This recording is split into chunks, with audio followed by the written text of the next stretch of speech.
Hello everybody and welcome here on this beautiful Saturday evening. My name is Samu, I will be the host for tonight and running the production. If anything goes wrong, please let me know ASAP. Then we have as the casters. Today, number one, first of all, a lot of people know him. He's the inventor of the legendary Nexus Rumble. He also found a new cup the other day.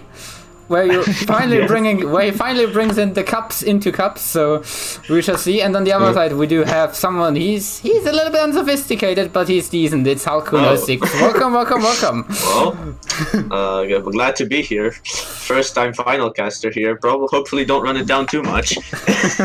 Yeah, thank you, Sammy, for that lovely introduction. I'm looking forward to today. We've got a real special one, especially because, Fear the Lorenados came in as a bit of a dark horse in the whole sort of thing. They were the number 8 seed in the cup. Everyone was expecting the final to pretty much be Pyroblast Survivors versus Mocus Forales. But instead, we've got one of those teams, but the other one here today is indeed Fear the Lorenados. And I'm thinking, are we going to see some Lorenados today, Halcon? Hopefully, yes, I would like that. I'm pretty sure that I've never not seen them play Deckard, but the chance is there. Could be a special thing of sort of bringing it out in the finals that, that is when the Lorenado really... I mean, that's also when the Juice Pirates come in from the other team, with the Morales pick. Yeah. Let's pick up from both sides. Both teams perhaps giving away their secret strats in their team name. But these guys, they've sort of managed to battle their way through all of our playoff best of fives really, really well as well. So very well deserved from both teams. I think Fear the Lorenados had a bit of a tricky quarterfinal, but after that, they pretty much smooth sailing as a 3-1 against the other guys. Full distance quarterfinals, that's not something you see every day. I think I've not seen one this season, but except this one. But I'm clueless. Don't quote me on that. Anyway, these guys do have some interesting picks, which I would be looking forward to see. Especially this Kerrigan Genji thing from Fear the Lorenados. That could be interesting to watch. Yeah, some spicy picks are always nice, and especially as our first map today is Dragonshire. In terms of map bans and everything, do you want to just cover them off, Halcon? Sky Temple was banned because nobody likes Sky Temple, which I disagree with, but nobody likes Sky Temple. Volskaya was also banned because Volskaya, it's boring. Fuck that shit. And Infernal Shrines was banned as well because the other team likes Infernal Shrines, so they banned it.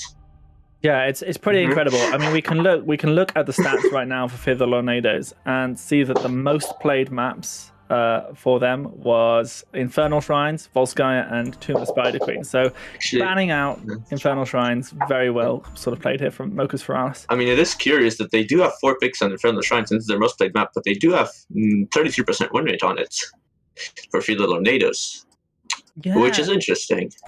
It's sort of tough when that sort of happens. You sort of do scratch your head. They're picking it so much, but they're still sort of losing on it. It's not sort of the thing. So are they actually comfortable on it, or are they just perhaps trying some too spicy drafts maybe on Infernal Shrines? I mean, maybe. Might be the case. The thing is, from the side of Mocus Forales, they have 6 BOE picks and 6 Cursed Hollow picks. And none of those maps are banned. So probably going to see those sometime. Yeah, it could very well be interesting. Yeah, certainly, Dragonshire here, we start on. Both teams have sort of had it twice. So a little bit of a neutral ground almost to start on. But you do say, they might bring out a Kerrigan, might bring out a Genji, something certainly where both teams have experimented on. They'll bring out the Genji to make use of the wall sniping while it still exists before it's removed. Yeah, I mean, that'll be fun. Why not? I have already cried during reading the patch notes. 60 levels of Genji training for nothing now. Of course.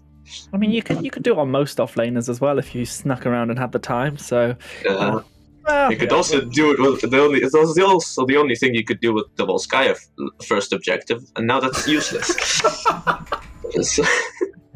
Yeah, well, as we sort of see. We'll have some interesting finals next week for sure as that patch comes in. I know that Eric's sort of chief in charge of our manager in charge of the rule set is sort of has his head in his hands, wondering if this patch is really going to come out next week and if anything is going to be changed or fixed from it. But anyway, that's next patch. That's when the Rhaegar comes out.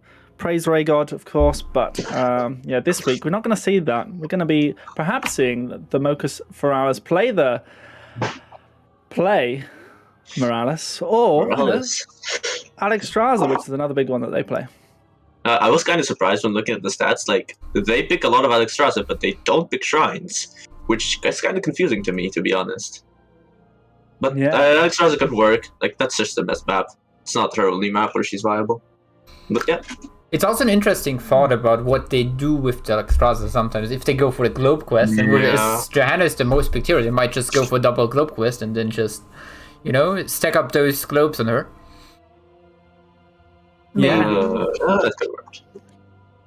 I mean, she could also just go evil and run it down. Well, who knows? Who knows? I think, our teams are getting ready. We're almost there, ready to begin our draft. I want to know that if, anyone's cheering out for any of these teams here in the chat. Maybe you've come a long way. We've got Dusty Jim cheering on the Lorenados. Maybe we'll see that come out. But if anyone else is supporting one of these teams, make sure, you give them your best cheers and roars in the church chat. It's always good to see a good bit of support. Yeah, go support them. I'm sure they'll appreciate you once they win. And if they lose, they'll tell you didn't do enough. I must say, when I used to be sort of playing and I get cast or something, it's always good to watch back their cast and see some people cheering on you on. You feel a little bit humbled and a nice warm feeling in your heart. So, if you want to warm some hearts this winter, cheer on the thing. But here we go into our first game on the draft here on Dragonshire. Let's see what they do. So, Mocus Forales has their first pick here, and I'm curious to see if they'll ban, standard meta stuff like Junkrat and the Haka, or if they'll just ignore it. Because I've seen teams do both around here. So let's see what happens. Let's have a see. They're taking their time still with this first bounce. They've not got something they absolutely know what they want.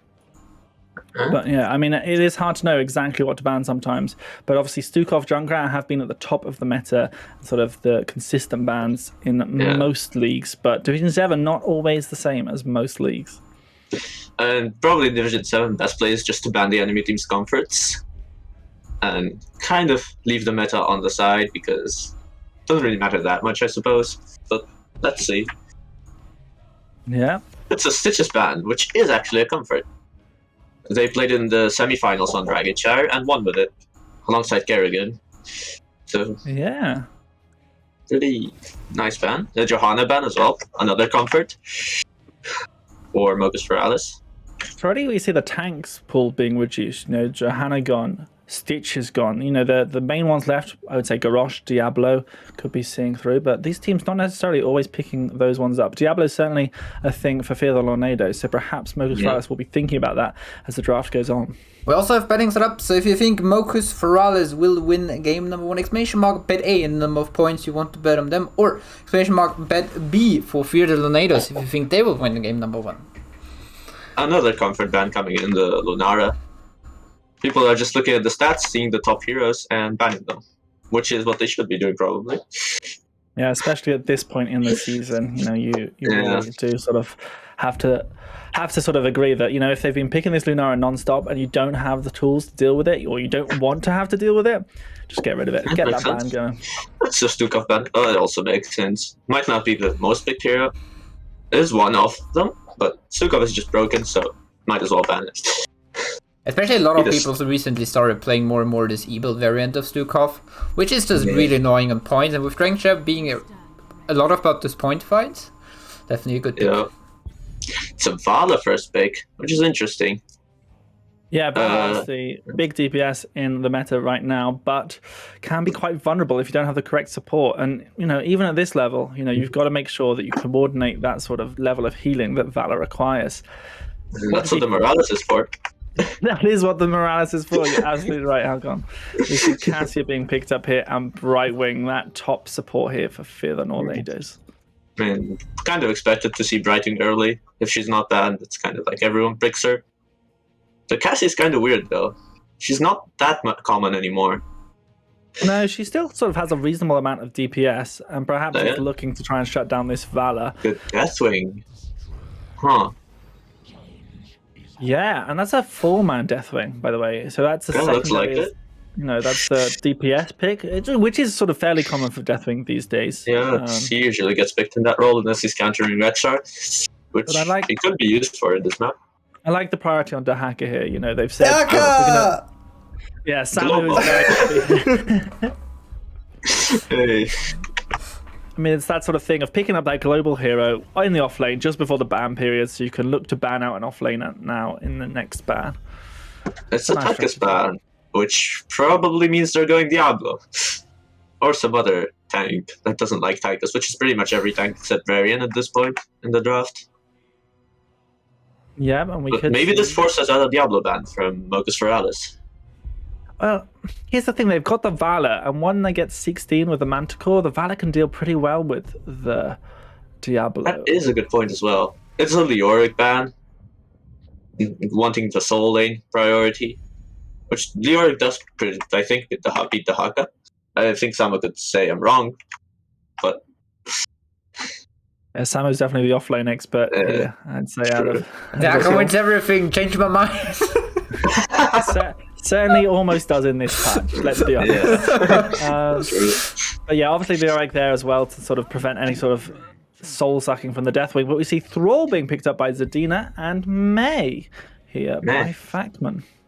Curious that they banned Tychus while wanting to pick those heroes. 'Cause May can blind to Tychus, and Thrall doesn't even have that much HP.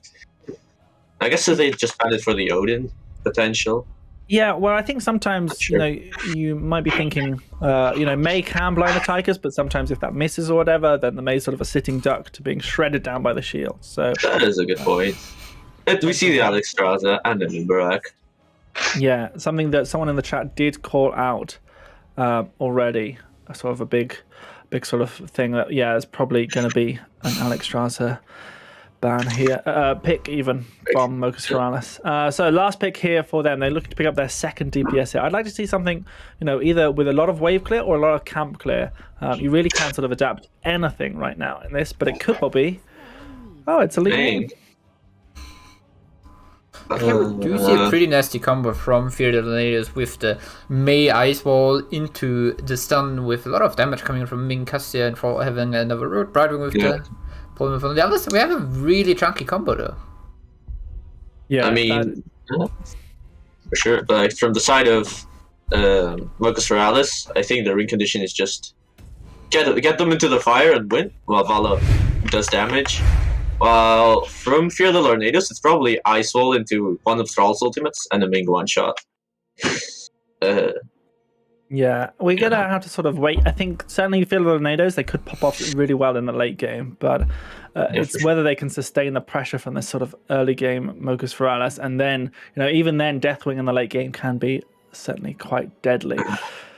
It's a hard one to pick, but if you at home know which team are going to win, you can do !bet A and then the number of points if you think Mocus Forales are going to win it. And if you think that Fear the Lorenados are going to win, you can do !bet space B and then the number of points. People are already doing it in the chat, so just copy what they're doing, but with a certain letter that you want.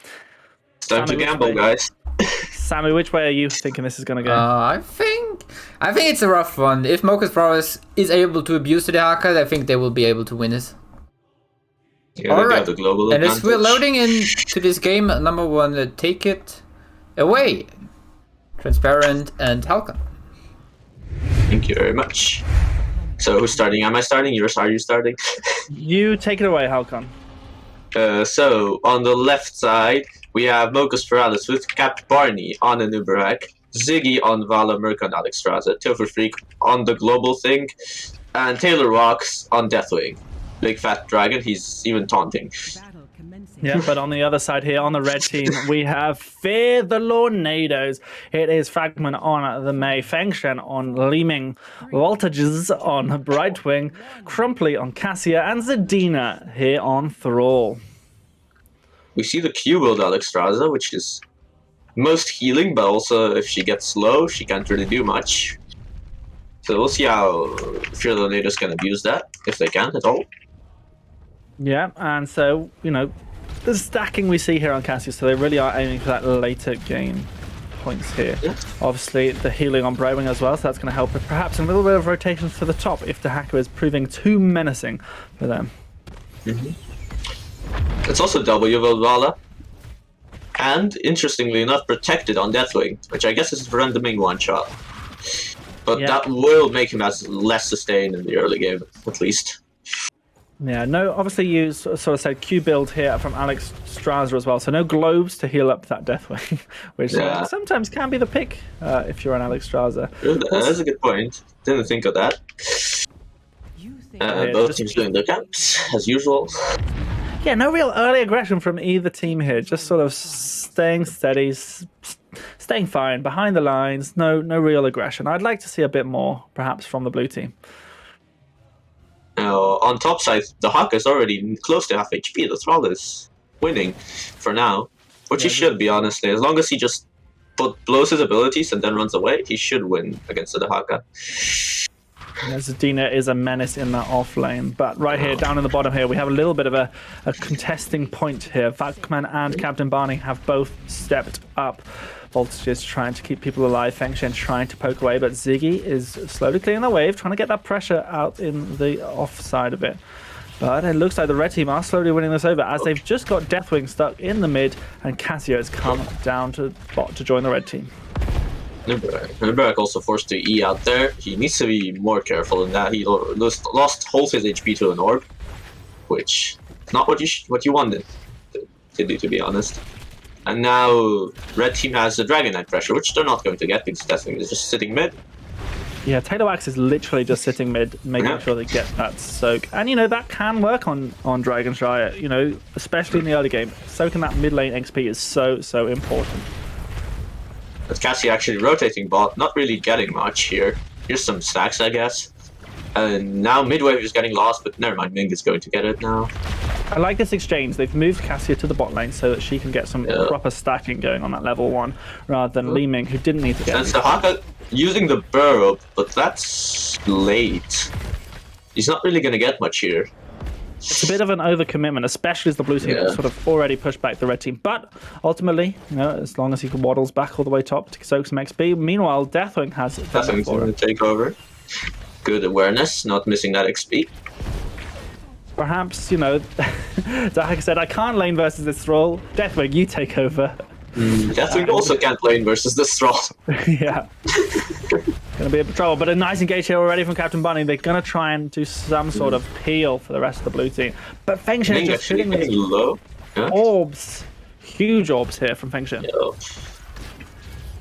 Are you insinuating that he should go or build? Oh, actually, Alex Straza's not healing him fast enough, and Vala does end up overcommitting and dying.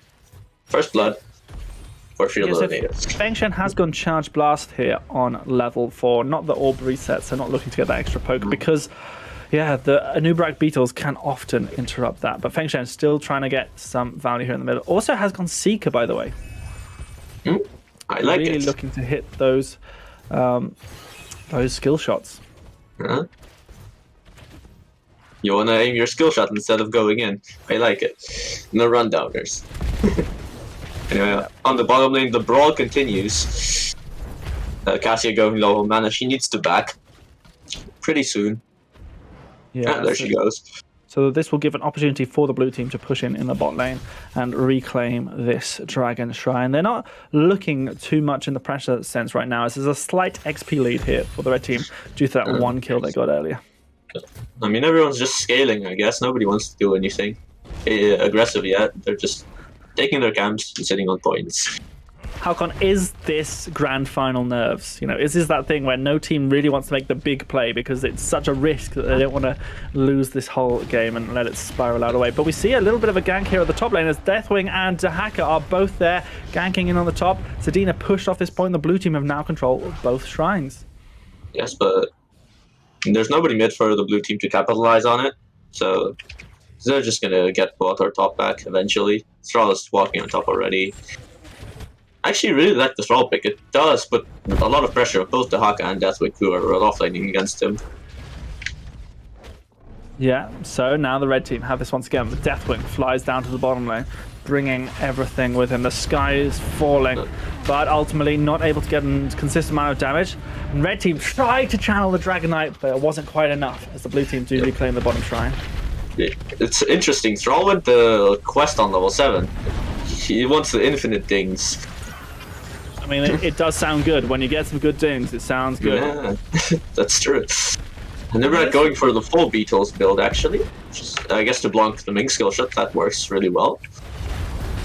Yeah, it certainly can be effective and incredibly annoying against Seeker Li Ming. But sometimes, when you get to the later stages, Seeker Li Ming can actually do really well against the Nubrak. It's sort of a bit of an odd matchup for sure. But we see blue team pressuring and hit on Fat Man. Can they find anything? Crumply putting out the lightning ball, but I think it just gets interrupted slightly.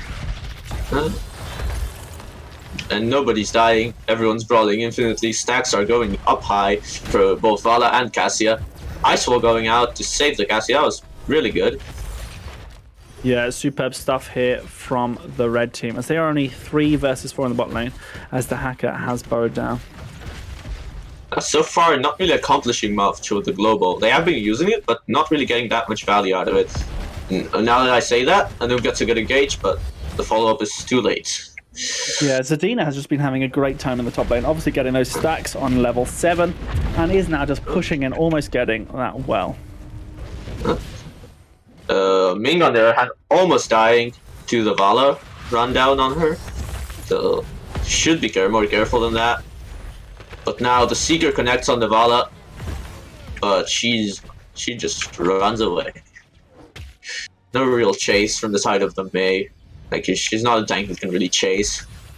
She's more defensive than, for example, this Anubarak.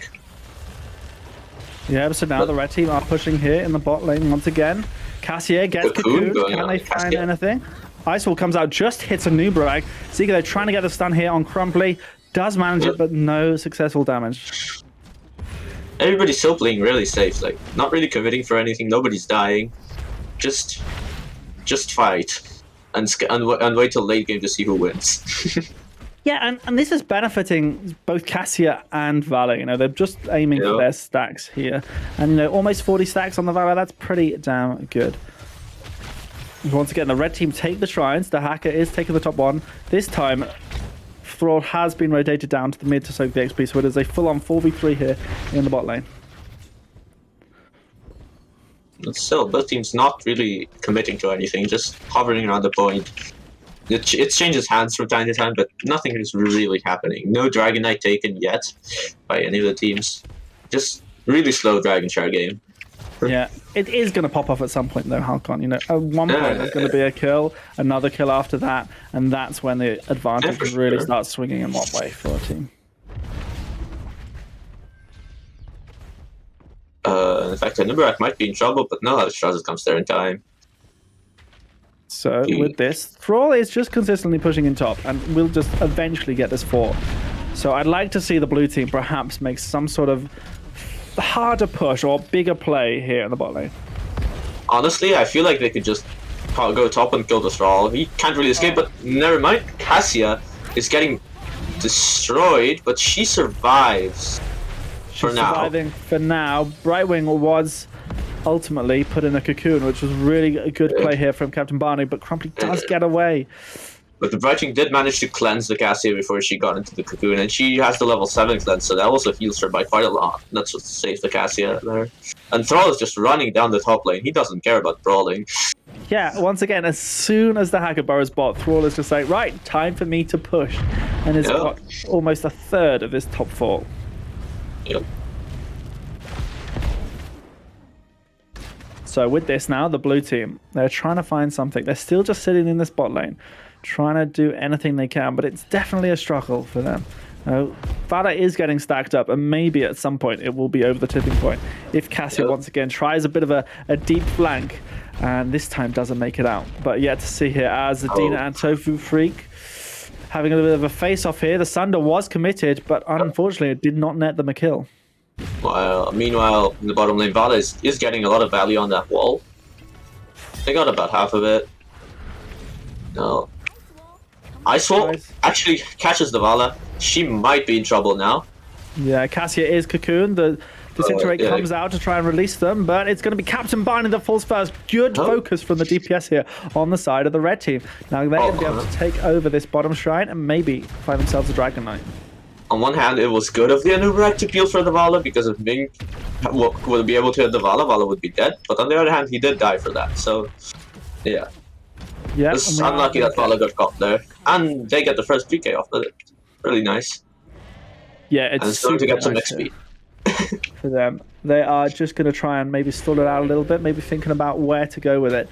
They're going to be pushing in top mid lane, it seems here. You know, they know that Thrall can be slow to get in top, but a nice tongue here on Cassia gets got. Almost guaranteed to be dead, and yep, she goes down. Bit of an overextension from Cassia, seeing as May and Driving Guard bot. And the Dragon Knight can't really protect her.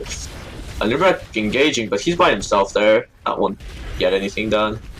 Yeah, so Dragon Knight's still getting bot lane. If they can get that well, it's really good. You know, it's. But they are feeling like that's a bit of an overcommitment, as the whole of the blue team, bar Dahaka, are here to shred down this Dragon Knight's HP. So ultimately, it's just two front walls. And Thrall did get some more push done in the top lane. That's what he's been doing this whole game. Ming gets cocooned. If there's a stun, she might be in trouble. Oh, the Ice Wall is huge though. It's so huge, peeling for everything. Kaloax in the animation of breathing, unfortunately not able to find it here. So the blue team though still committing to this bottom lane push. I really like what they're doing, but they're struggling in the top lane. Yeah. I mean, they could just hard commit bot lane with the Dahaka burrow and try to get this fort and trade for top, because top is going to die anyway, because Dahaka can't really stop Thrall. Yeah, so Dina goes for the Sunder here, tries to find the route as well, but Tofu Freak does have enough essence to be able to get away. Camp's gonna get taken again, as expected. And no one has still taken a Bruiser's Camp this game, by the way. None of the teams. It's certainly, neither team has sort of a great Bruiser Camp taking composition. Cassia and Li Ming isn't wonderful. Lance is Seekers, but Anub might be in trouble now. He did E in to try to save Deathwing. And the Alex Straza healing is not in time to save him. Yeah, thanks. But Ala actually rolling forward. Nice punish by Ziggy there on the Ming. Yeah, I think Feng Shang sort of forgot they had Seeker and not Calamity there, blinking in to try to get some extra damage, but actually it was a blink too far, especially with the Illusionist here on level 13. So now red team is actually going for the bottom Bruiser count. And the first Bruiser count is being taken. Yay! Yeah, bot lane Bruiser Camp can be really useful, especially pushing in against a Deathwing. As if Deathwing sniffs this out, he can just breath on it. Actually, never mind, they have Ice Wall, they can't do that. Yeah. Ice Wall will stop all that. Yep, so now Taylor-Wax trying their best to reduce the HP of this Thrall being able to solo the camp. He has a lot of stats on this level 7 quest, already completed. That's impressive, to be honest. Yeah, permanent 15% movement speed. Not bad, not bad. I'd certainly take that. Cassia is caught out of position by the cocoon. Ice Wall misses this time, so Cassia should die here. Yeah, tries to get away with the protected, but ultimately gets interrupted. And now, with the Cassia dead, the blue team are looking to try and push in and claim their first fall. Well, it goes on to May, but she's going to die. Nice lick by Total Freak. Yeah, Taylor-Wax there, zoning out with their breath. But ultimately, you know, sometimes that really does matter. Ming is scaring me a bit, but she's fine. Thrall is just pushing top. That's what he does. Yeah, but Thrall has already got that fort, and so ultimately getting the keep is a little bit harder. That bridge is... They went for Burn Beneath My Shadow at level 10, so not having any fear, but is going to be doing a little bit more, which is why they used the Cataclysm just as that fort was going down. Makes sense. Here it goes again. No fort is going to die though, which is unfortunate, but... Zoning. Let's call it zoning. Thrall actually pushing in through the top wall already. The Haka getting the drag onto the fort, but he gets the Bright Wings to escape, hopefully. Yeah, and out comes the Sunder with a polymorph. Almost enough to take down Tofu Freak. But now Nubarak and Vala are here, and right wing is kind of in a bad spot. Yeah, Kaput goes out on the thrall. Okay, they just sell with the thrall. That's good enough. He was overextending there. The blink goes out, but it's not going to be enough. I you think. say that, the little bit of I guess healing from he's too Frostwall's fast. resilience. And he is so fast with plus 40% movement speed on his E. I guess he knows his limits. Cassia though. Okay, nice melee combo to Zelda, and Alex Strauss is really out of position there. Yeah, But she's she trying to heal pops the herself ult up. on the Nubarak. Nice dragon to the Deathwing Fire. Cassia almost going down. Both teams was 20 now, actually. Yeah, And the isolation actually misses there on the main. That could have been a kill on the main if that hit. Yeah, both teams here level 20. Which way is it going to go? Obviously, the Alcatraz ulti now gets super upgraded. Really nice stuff there. I see a weird level 20 on this main. Could you explain that, please? Yeah, so this might just be something to help them with a bit of siege damage, if, in all honesty. Because if you get a bit of a... I mean, we're seeing Feng Shen pop into it now. They need to get out of it. He doesn't have a blink in there. Yeah. Now Deathwing's flying in, and Cassius should probably be dead. And Brightwing as well. The Deathwing Fire kills them all. But the Infinite Ball is still going. Look at this. Yeah, There's two of them. spread out. Nice catch on the Archon Ming. Who kind of pressed it and then got a noobed. Yeah, you need to be quicker on cancelling that. Oh, here comes Nina, gets a solo kill on Alex Straza. That's going to be great at slowing down the attack of the blue team. They need to be much faster in getting this DK. Yeah. And May could just be going top at this point and taking it, so they can't get the DK at all. But she's not doing that yet. Yeah, this might be too late now. Well, I think the blue team are going to be able to get this DK, but without Alex Straza, Vala is going to be incredibly vulnerable. I'd almost say put Vala inside the DK. That might have been the better play here. May actually gets to the lane. She can't do that anymore though. Like, if you want to keep delaying, I'd have almost said just put Ice Wall down, you know? It's good. I mean, Brightwing and Cassier have respawned already, and Alex Strauss is still dead, so... This is the best chance for the Lorenados are going to have to look for a fight. Yeah, and the Seeker Ming is shredding down this Dragonite already. Feng Shen could pop into Archon if they really wanted to, if they felt safe. But perhaps not after that previous engage. Yeah, I think he unbound it. Yeah. Anyway, Thrall is overextended here, maybe? Well, but Lanubarak is the DK, and he's the best engage they have, so the Thrall is probably just going to run away. We have seen more mysterious escapes from Zadina in this game already. So he might be coming for a flank. Look at that Sunder. Yep. Merc has just turned up here. So Alex Rival's here. He's backing. They don't want to do it. The Secret Rally on the Dragon is pretty good. On both dragons, actually. Yeah. I mean, why not if you've got two dragons? Well, there's three dragons, technically. Yeah, that's true. So here we see the value of that disintegrate Archon even coming out here to now, are they chasing? Zadina looks like he's chasing. And chase they should, because that top lane is pushing in hard. Well, that's true, actually. Disrupt any rotation. And I think keep this going down. Yep, with that one catapult. Now they're just gonna be top pressure the whole game, even if they can't enter there, because you normally can't enter top. Cannibal pressure is still going to be there for the Lorenados. Yeah, and blue team with the DK, they got mid-4 basically. For a post-20 DK, that's not a great amount of deal. I mean, Alex Straza did die but just before they got that, so not really much they could have gotten with that without dying. Big Ice Wall, but the main combo already used. Yeah, no follow-up on the Ice Wall means that the red team are a little bit in danger as Taylor Wax does go in with the Burn Beneath My Shadows. Thrall gets very good lick, but able to the blink away. Is there. Definitely is still on the side with the huge damage over time means the Li Ming goes down. Now Cass is trying to turn around but gets stunned out by Captain Bunny. So he's trying to follow up. Another stun means that they go down. Can the blue team keep chasing here as Voltages and Factman are in danger? But Zadina is there putting the pressure on Captain Bunny. He looks a bit overextended. That's going to be a kill for the red team now. Alex Straza not on time with that ult, unfortunately, so... Actually, the lick misses, but it doesn't matter. The Vala damage is too much. She has 84 stacks on that W. Wow. Yeah, 84 stacks, and then also Manticore and Farflight Quiver, of course, means that both auto attacks are sort of incredible range, incredible damage, and that W just the icing on the cake. Yep. And now this keep is going to fall for sure. They might even look to end here. Or they could just get the leak and end with that. That's probably safer. Well, there's 15 seconds on Li Ming and 30 on Thrall. Cassia, of course, a little bit in between that, but they are looking to just go for that DK. They have the burrow up to the top. They need to be quick on this siege camp, though, and then quick on channeling DK if that's the advantage they want to have. But Straz is already heading to that. Who do you think they should put in the DK here, Halcon?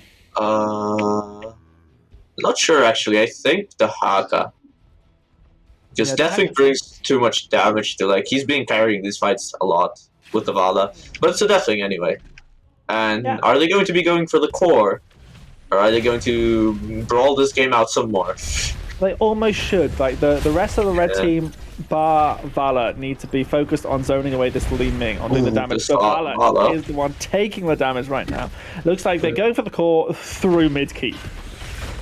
Well, in that case, I don't think they will be able to end unless they get kills. Because Dragon Knight is already at 40%. Yeah, and it's going to be taking more and more damage from this keep, as well as Feng Shen and Krupali. And back with the engage. The Ice Wall goes out on the Vala. 4-man isolation, but that Ice Wall on the Vala was really good. So they couldn't follow up on that. And now Deathwing in the Dragon Knight is going sort of for top keep well, making sure that they're not invulnerable for now, but they are backing away without committing to this core. Yeah. This feels worrisome to me for the blue team. Yeah, I feel like they could have ended through bot with they had a counter as well.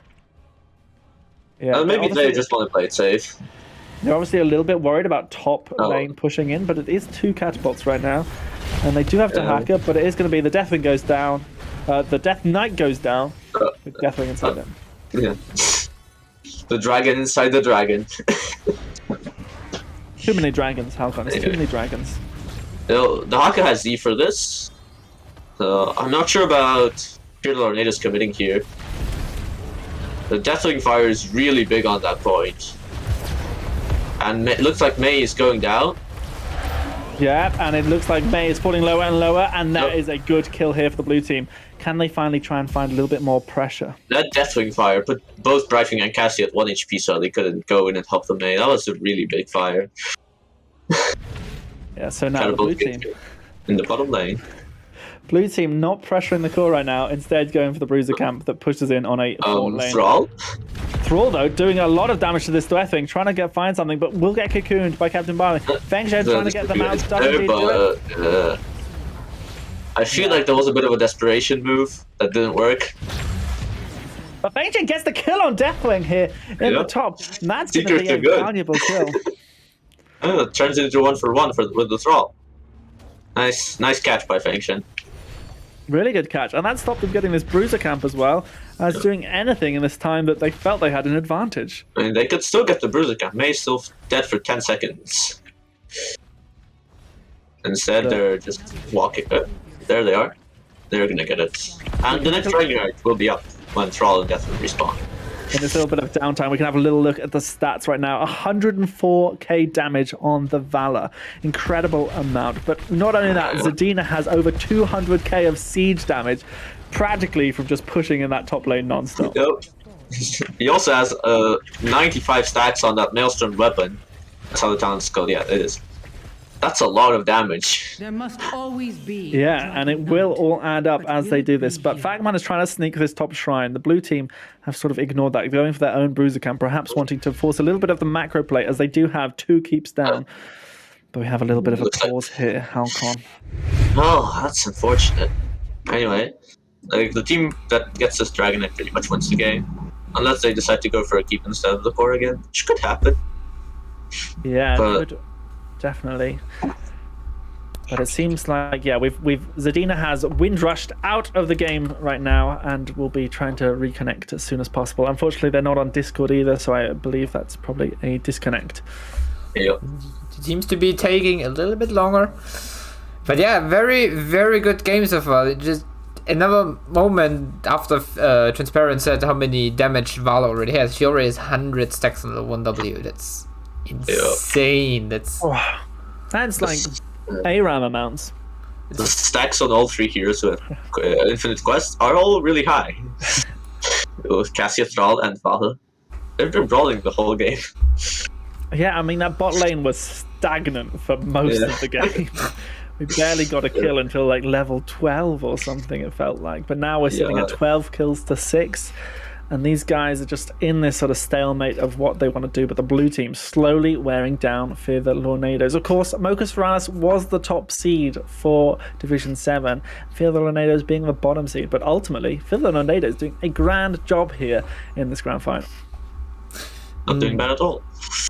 Indeed, looking at the map at the moment, Forales, they are down 2 keeps, but they also took down 1 keep. As you said earlier, Halconi, top lane is usually not the one you end with, but we're already at 24-minute mark, so if Fear the Lorenados gets the Dragon Knight, they might even be able to go over top lane and then just end the game there, because it's just how strong they already are. Yeah, the Dragon Knight can definitely just run down that lane and kill the core. It's just... So his teammates might get caught and die. It's like more likely that they die in top lane because of that bridge. If the enemy engages past the DK, which is possible, but if they get a DK, the enemy should be dead anyway, so... Yeah. Yeah, the blue team certainly, if they get a Dragon Knight, they need to just walk straight to the core. Just go straight to the core and auto-attack it. It would put the red team in such a panic. Fine. But, I mean, the red team, it's a little bit tougher, you know. Going through that top lane, it can be really, really hard. And it doesn't give you a lot of room, even at the core. You know, you're sort of wedged in quite badly between the external walls of the map and also that middle keep. So it may be that they have to try and push a little bit differently, maybe getting some light siege damage in the bot lane with siege camps or bruiser camps before the DK comes up. Like, on getting this DK, I feel like Mocus Forales definitely has the advantage because of the global. Like, they can much easier control the point really easily and then go back mid to brawl of the global. It's a really big advantage in this map, especially late game. Whereas Fear the Lorenados just have to go as a team without risking that anyone can get caught and die on themselves. At this point, like, 1 kill ends the game for both teams, to be honest. Yeah, indeed. Like, it could go either way for sure. Yeah, but it's getting so close. If the red team get a good team wipe, they'll be definitely in a good state, especially with Archon. It's a big meme. It's a big meme, but at this stage in the game, level 23, 24 minutes in, like, it does considerable siege damage if you're sort of left unchecked, and that's what I want to see coming out here from the red team. That's the only thing that ability does, to be honest. But yeah, it's pretty much why you take it. Is just for sieging or wave clear, which is what we've been seeing it used for. Yeah. Oh, teams are ready. Oh, 1 team is ready. Oh, seem to be back. So looks like teams are getting ready, and we are going to go back into the game here on Dragonshire. So, the camp getting taken from Mocus Forales, it'll relieve some of the pressure top, which is nice for them. Don't have to worry about the catapults there. And now they're looking for the bot point, which they are going to get there first. But Dahak not actually utilizing the global. He's just walking with the team. Doesn't want to get caught by himself in the lane. Yeah, they can definitely try and squeeze in this pressure in the bottom here and try and force something as that top lane is pushing in. And I don't think Mocus, the other team, Fear the Lorenados should fight this bottom camp because of the Deathwing. In that area, he's like insanely good with his fire. Yeah, but ultimately, as we said, you know, these stacking talents, they're getting up, but May is in a desperate situation. Good stun cover, good lick, and May goes down. It's beautiful to watch, and the blue team suddenly have an advantage, but that infinite bouncing board has been going around. Nubrak burrows forward, tries to find something, but the damage is coming out from the rest of the red team, but the blue team are pushing forward. Another burrow catches onto 2. The cocoon is there as well. Burrowing quickly got out by the Li Ming, and the rest of the blue team are trying to find something onto Crumply here, maybe. The fire gets on the Cassia. But since the Hunter didn't use Z to join here, yeah, there he goes. He's Z top to get that Dragon Knight. And if they get this Dragon Knight, the game should be over. Yeah, I mean, they almost don't even need it. I mean, just keep sieging this core while Dahaka waddles around. Just keep sieging, keep the range pushed in. That will be your main way of ending the game. You do have The red team. infinite range Valla that can hit the core. Yeah, so they probably should be doing that. Dahaka will be getting the DK now. And hopefully running to the core. Yeah, we see. Yeah, so they've got this DK. They can try and do something. But Mei is back in 4 seconds. Feng Shen putting a lot of damage. This could still be a miracle save from the red team if they do it right. They get a couple of kills. Anubrak missing his E. The Sunder goes there. He has Rewind though, and the Alex Razzles. Meanwhile, the Dragon Knight is just hitting the core. I don't think this is savable anymore. Icewall goes out on the Deathwing. Yeah, 3 dragons hitting the core. Yay. Yeah, GG, well played. As Mocus Forales take game number 1 here in the best of 5 Division 7 Grand Final. Really nice catch on that Mei. The lick was big. The Mei might have misplayed. They're unstoppable as soon as she saw the enemy team, giving them a free lick. But yeah. Well, yeah, in the end, played. There we saw the Deathwing damage coming in on the Mei in the end when he was just standing in that fire. So fire over ice, in the end we see point. Yeah, there's so much damage on the damage stats here, by the way. You know, almost 3 heroes over 200,000 siege damage. And that's saying a lot. You know, Deathwing, Dahaka, and Thrall being the top siege damage is not something you expect. But yeah, well done to Mocus Forales here, taking game number 1. Well played.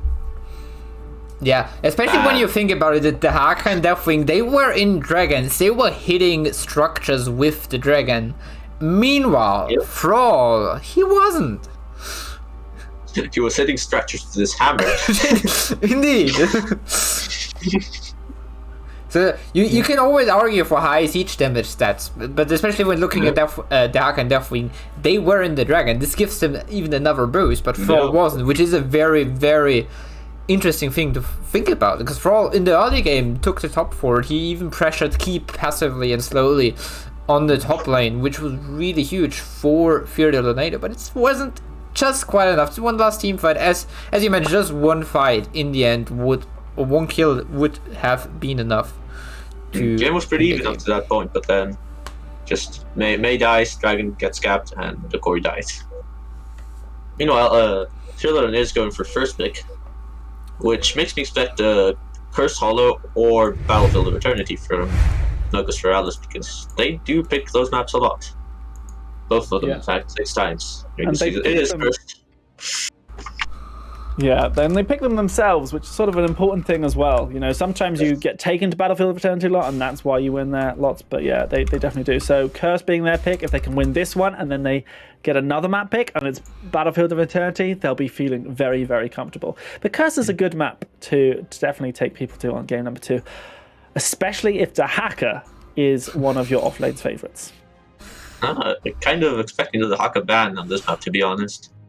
Yeah, I would hope to see so. Really good on this map. No, it wasn't.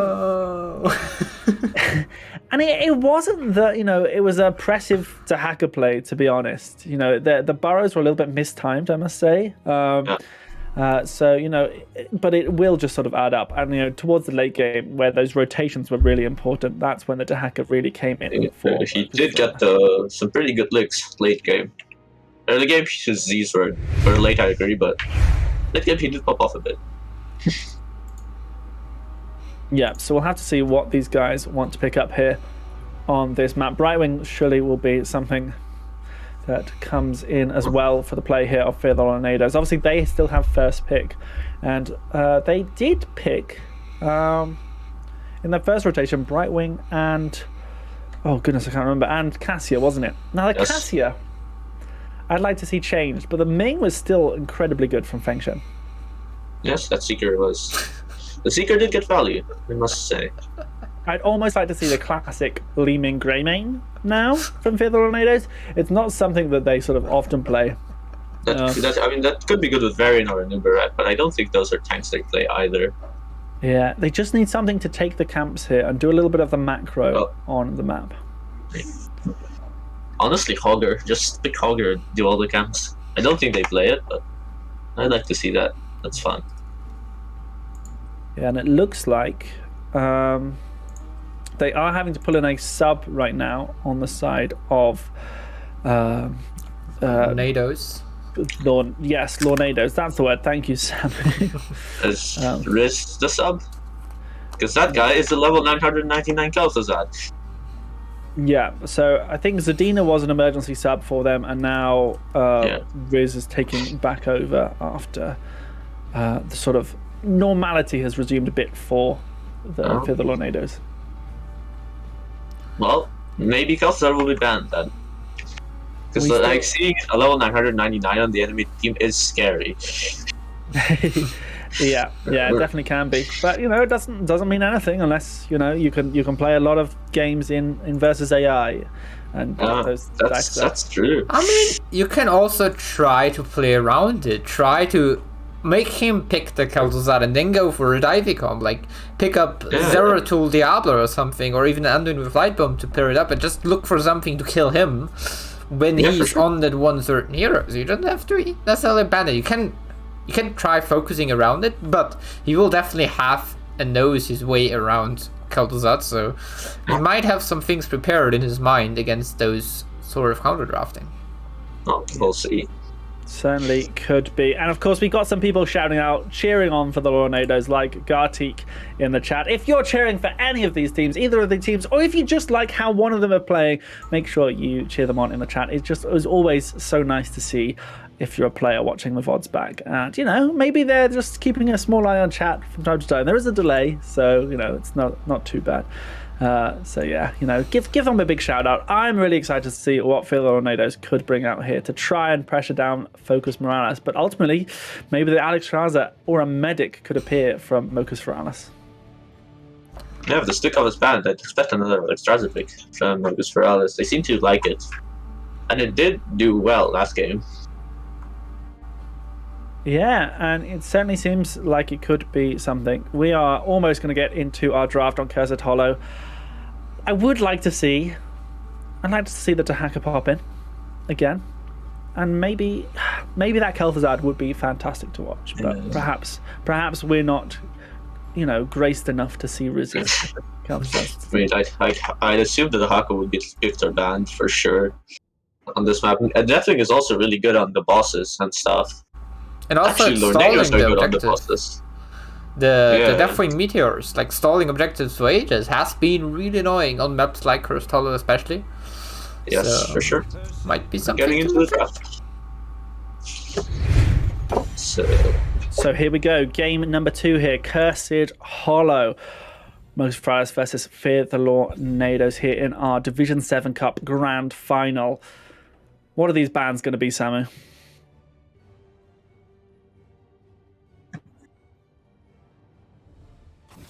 Or Halcon? That's a Stukov. It's going to be a Stukov ban? And then afterwards, is it going to be the Brightwing ban? It might be. In fact, it probably is. Oh, it's the Stitches ban again, right? I remember they had Stitches. That's reasonable. But this leaves at least really one global open, as we have the Haka, Falstad, and Brightwing in. Maybe they look at one of those as, Cursed Hollow. Huge map. People love to pick globals. I mean, that's true. Leaving open the Haka for Mocus Forales, which might mean Fear the Lorenados want their first pick it. Maybe? Yeah. I don't know. They could well try to. I'm not sure if Fear the Lorenados have played it much in the past. They have played it at least 6 times, so it could be something they think about picking up. I'd expect the Haka here now. It's a Johanna. So giving away all the globals, actually. Now, Morales could pick the Haka Falstad now and have a lot of globals. And that's really good. Yeah, but perhaps I think Fear the Lorenados might be thinking about some sort of light bomb perhaps combination here. Well, they don't often play Anduin, but yeah, it could be. But where we see the Haka May. And the May is good boss control as well. That might be why they're picking her up, or just safe in general. Yep, certainly can be. Red team now trying to have a little think about what they're going to pick. I would suggest they pick up a healer of some sort and ban out one. But they could ultimately Their pick an ranking is offlane as still well. open. They're doing exactly that. It's Anduin Sonya. This is a leap light bulb, probably. Well, I think they're most likely going to go with the Falling Sword into the light bomb and then follow up with Leap. That's what I'd sort of... I think both of those work. It could also I've be the done both other of way those with my around. team. Like a huge thing of Johanna recently is a level 20 Falling Sword. So if you go with Sonya leaping in and then Johanna jumping in afterwards, you get the heal on Sonya and get the reset on the Falling Sword as well. So this might be the way to look at it in the later stages of the game. I once got 6 resets in a row with this kind of comp with Sonya and then Johanna. I have a clip of that if you want. Disgusting. I might. Anyway, it's a Lorenado banning the conference once again.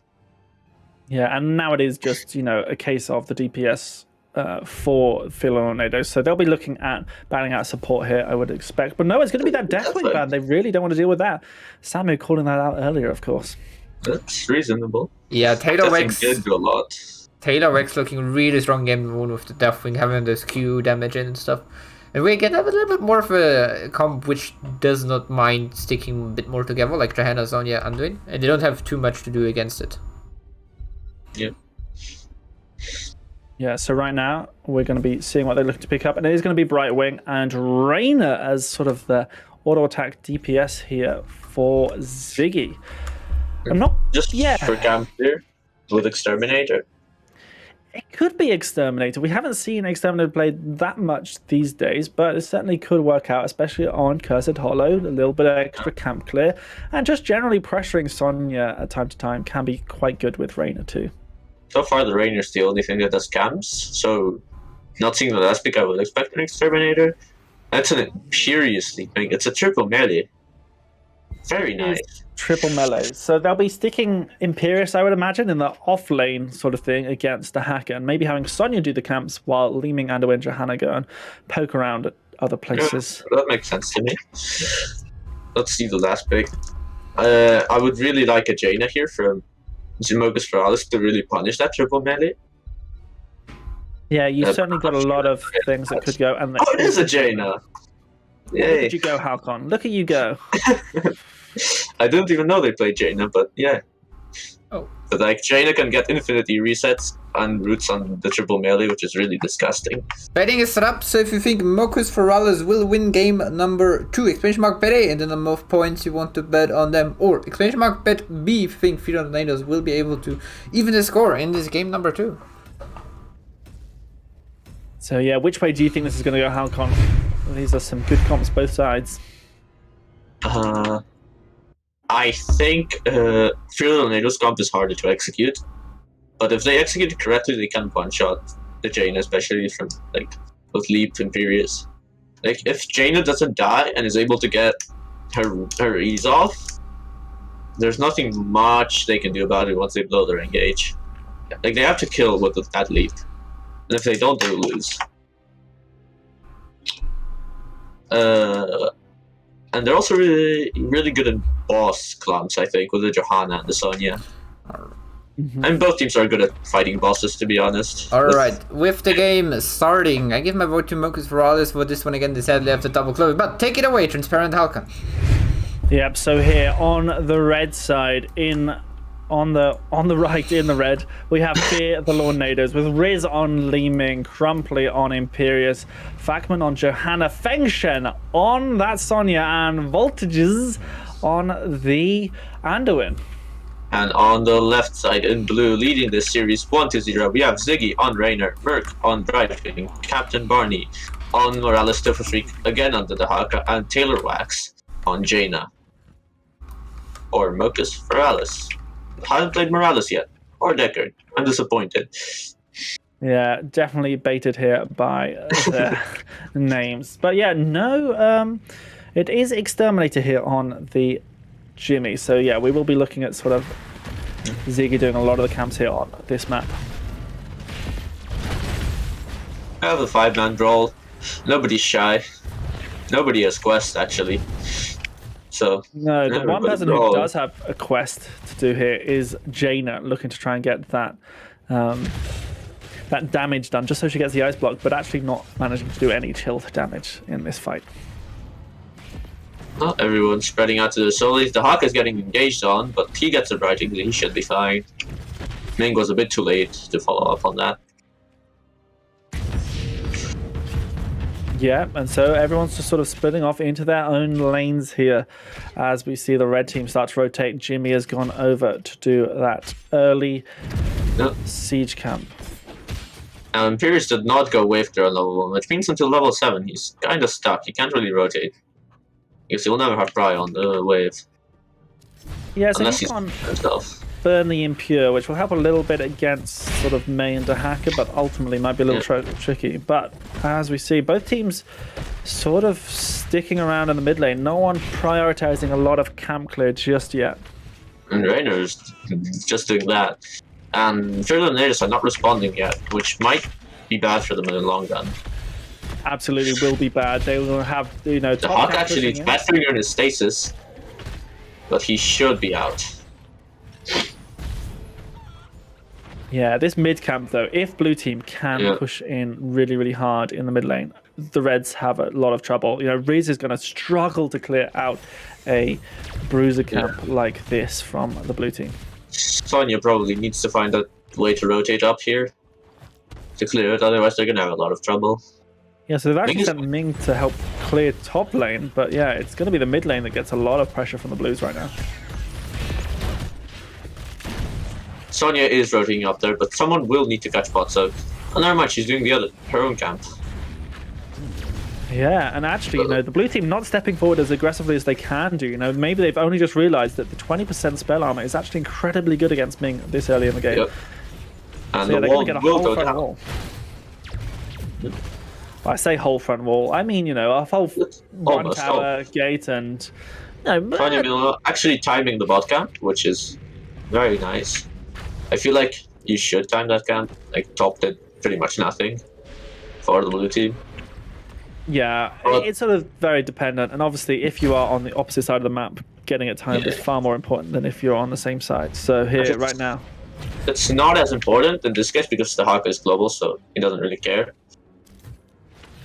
We'll keep him down there for a little bit longer, and Sonya's decided to stay down there to push as well, so it's going to be a 4v4 fight in the top lane. Sonya's just there to prevent the Hawk from Zing for free. And let the teams 4v4. Because if Sonya were to leave, the Haka would get there sooner and fight, but if Sonya is here, she can't leave without Sonya getting huge damage on buildings. So yeah, it does all work out here. So we still have a bit of a stalemate. A nice stun here on Crumply means that so you can get a bit of damage in. Obviously, as the damage ticks up. Sonya rotating upward now. She's going. I think she wants to off mid wave and then maybe come to the team fight. But the Haka still has the burrow. He can still get there sooner. Level 7s, of course, here for both teams now. We do have Seeker and we do have Triumvirate from Li Ming. So really trying to put the pressure on while having some poke. And there comes the damage onto Captain Barney, but the shield from Merc is there. Feng Shen is here now on the side lanes. Trying to find something. The Desperate Prayer keeping a little bit topped up. The red team zoning out well with their triple melee, but ultimately it's finding a little bit tough as Mei pokes in. A nice spear from Crumply means that Zig is in trouble. The red team's still pushing forward, and now they need to try and channel this. Wait, this is a different Li Ming player, and he's still going Seeker. It is a different Li Ming player. Feng Shen now playing in the off lane. Yeah, but the Haka is getting a pretty big value top. Or bot, sorry. And Lorenados is not really getting much in the 5v4. So yeah, that's... Sonya has to leave. The soak difference just starting to add up. Almost 2k experience extra here for the blue team, just from soak alone, as well as one camp. And Raynor is making sure to catch every mid-wave. And Jaina is going a pretty weird build, to be honest. Yeah, so cross charge into out attack. Yeah, so no E on level 7, which can be really, really effective. But ultimately, you know, it might be just good to getting a little bit of single target damage on the Sonya or Imperius if she's getting dived. But usually when you go with this level 4, you also go to level 7 Q for the synergy. I'm not sure, though. I'm not a Jaina player. Daka, meanwhile, getting the whole wall down bot and a huge soaking lead for his team. For free. Well, not for free, they got the tribute eventually, but it's not really not worth. Yeah. Because now Mocus Forales will have level 10. It's almost a 3,000 experience lead. That's over a 10% extra XP soaked at the moment. And that does mean, absolutely, that they have a whole level each. 10% extra XP, and they have level 10 to level 9. It sort of makes sense there, Halcon. No, everything makes sense. Camps are being taken. This tribute is 100% going to be given by Fear of the Lorenados. But they're not going to really get much with level 10 without that tribute. And I guess their boss. Yeah, and they're looking to go for that boss, especially with the Exterminator Jimmy, and level 10. It does give them a good advantage. They see people top as well. This is a great time to take this boss. And Fear of the Lorenados could respond with their own boss, but it doesn't look like they're going for the tribute, actually. Yeah, they've not smelt anything fishy yet, but they do have level 10s. They do have the light bomb. They do have the leap. Can they find it? The leap goes in. They're on the point with the falling sword, but it's going to stop. But it means that the ice wall does not connect. Ziggy is there. The isolation comes out onto them, but Fengchen is spinning around. Can Riz find any some sort of reset? The boss does get taken by the blue team. This is going to be in danger zone for them. The stun comes out onto Sony. That's 2 kills down to nothing, and the boss taken for the blues. Oh, the ball might have saved him. That was a bit of a early trigger for Fear of the Lorenados. Imperius was not there yet. That was 45. Yeah, it almost was perfect, though. It almost was good. If they could have got a kill a little bit earlier with Riz, perhaps they would have found it, but he just couldn't find that kill onto Jaina, and so the boss went over to the blue team. Play with Seeker. It's perfectly doable to just go for your boss. You'll get it in time. You have Seeker. It does a lot of damage.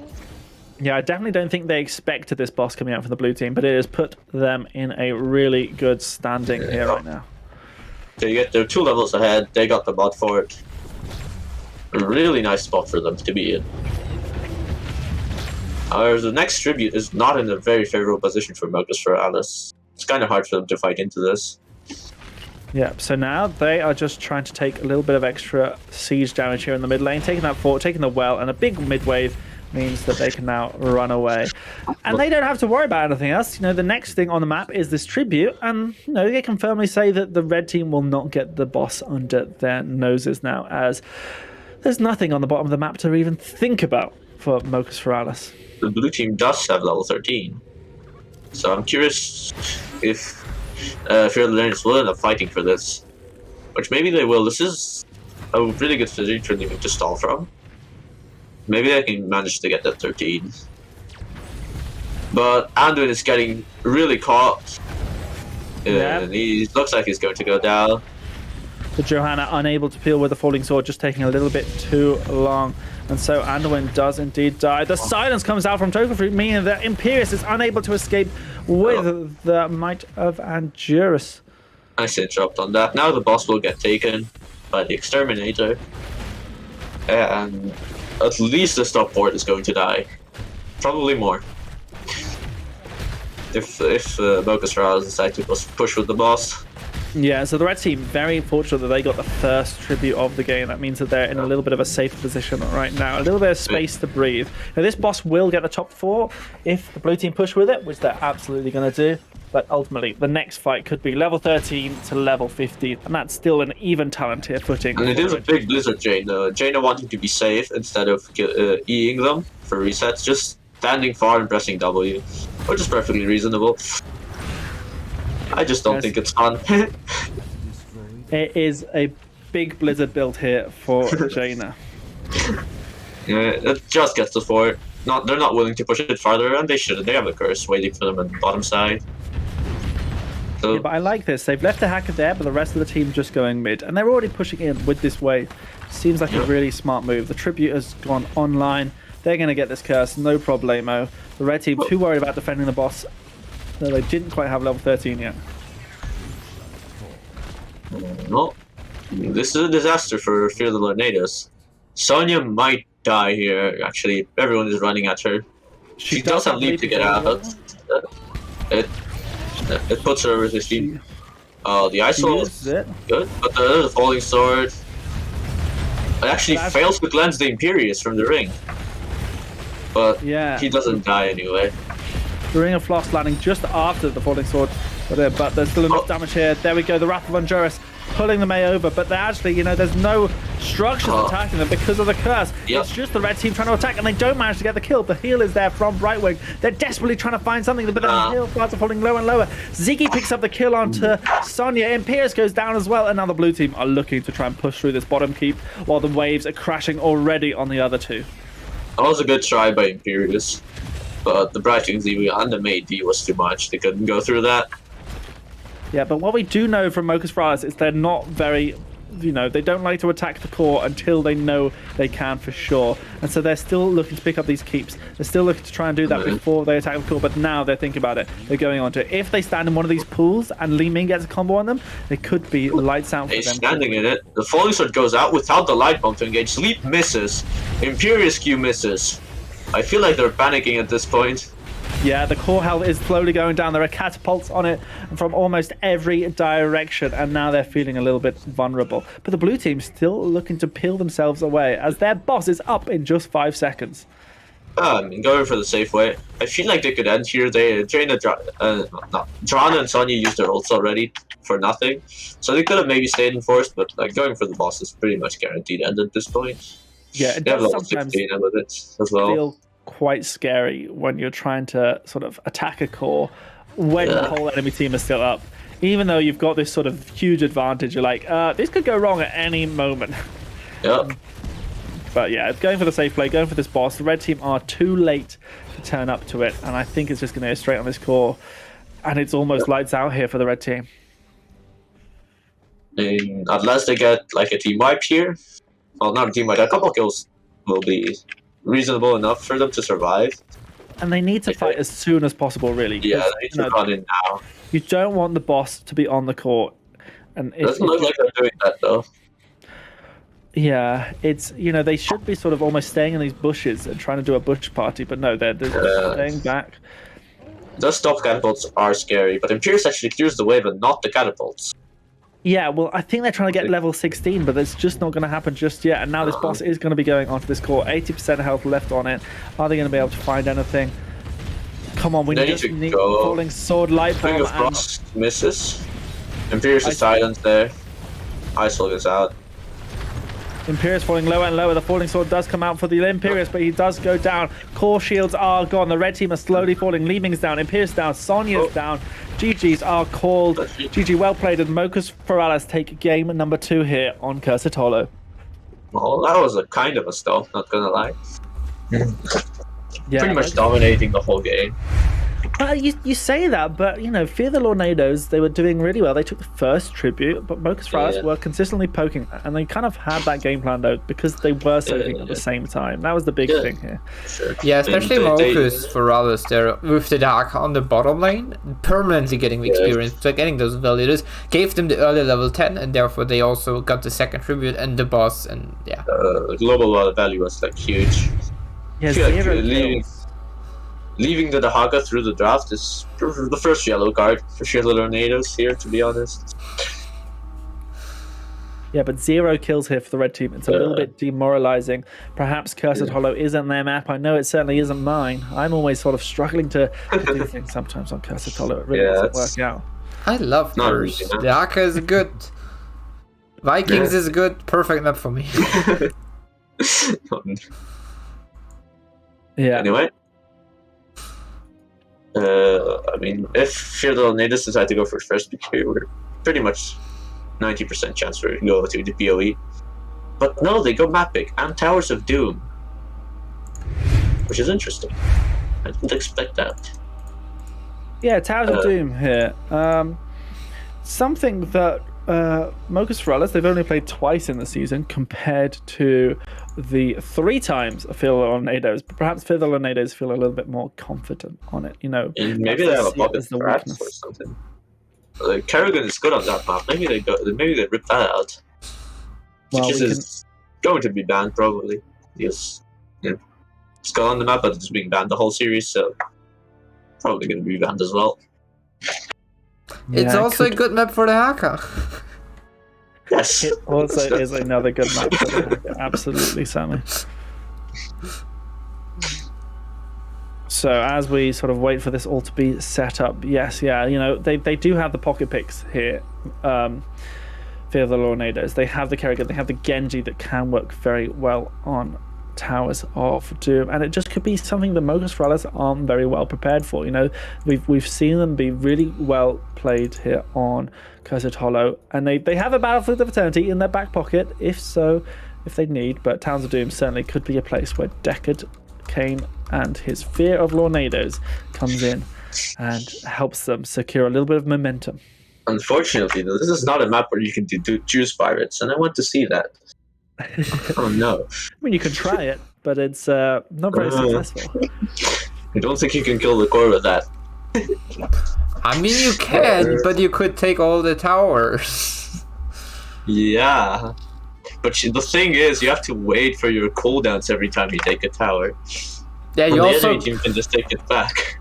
You also give up a lot of kills, a lot of XP to your opponents, and as we all know, Towers of Doom is a map where if you cannot end early, opponents are able to just really snowball back, and that's a big issue of Juice Pirates. If your opponents are able to, if you can't end early, your opponent just will snowball you really hard. Yeah, for sure. Not really expecting me to see it. It would be pretty bad on this map. This is a decent enough Cho'Gall map if you want to see that. Any Cho'Gall players?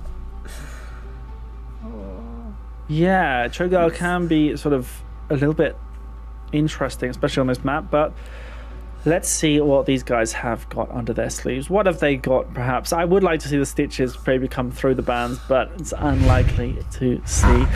Maybe we'll see Valor come in again. Thank you for the raid, by the way. Tomato, welcome if you're just joining us. This is the Division 7 Cup Grand Final. It is a best of 5, and Mocus Forales are up 2-0. Indeed, thank you, Automode.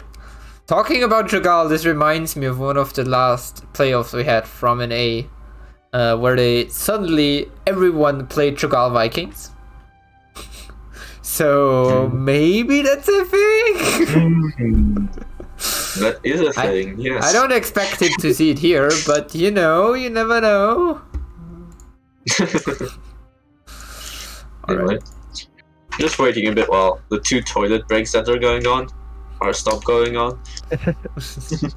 Yeah, you know, you do sort of have a little bit of a you know, in a best of 5, sometimes it can be a little bit straining. You know, you do have a lot going on. You've got to think about the long term, the long game, Halcon. You know, if it is a reverse sweep, we've got 3 more games to go. You know, and for the Lorenados, they want to top off themselves. They want to make sure that they're feeling good, make sure they're feeling confident into this game. Yeah, especially the first 2 games already looked really rough for, especially for the Lorenados, but also for Mocus Forales. It was already a lot of focus they have to put in, and maybe this one will still be fine, but the next 2 games will be even harder in terms of concentration and tiredness, and so you know, it's a little bit less than we had back in the day before with the old playoff format. So the teams hopefully have a little bit more strength at the end, but it's still a best of 5 can be really tiring. So. Mocus Forales will just end this now. They don't want to go through to a best of 5. They don't want to go through all that. Just end this now.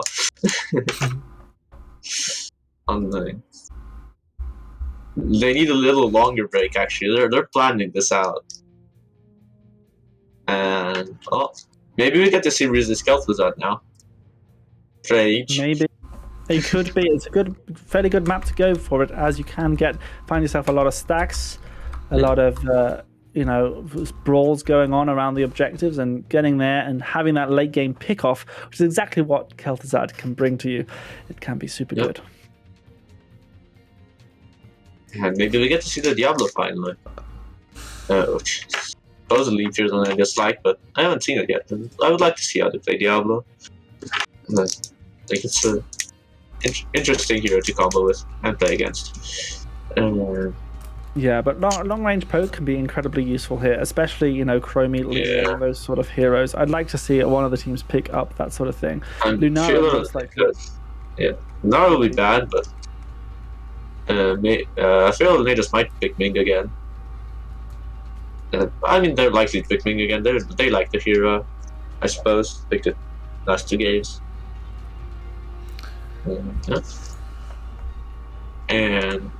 do you think we'll see the Mei again from either of these teams? Potentially, it seems like both teams like her as an alternative. We haven't seen Garrosh yet. We've seen Nubrak a little bit, but we will have to wait and see what these guys have got as we get into the draft for game number 3 here on Towers of Doom.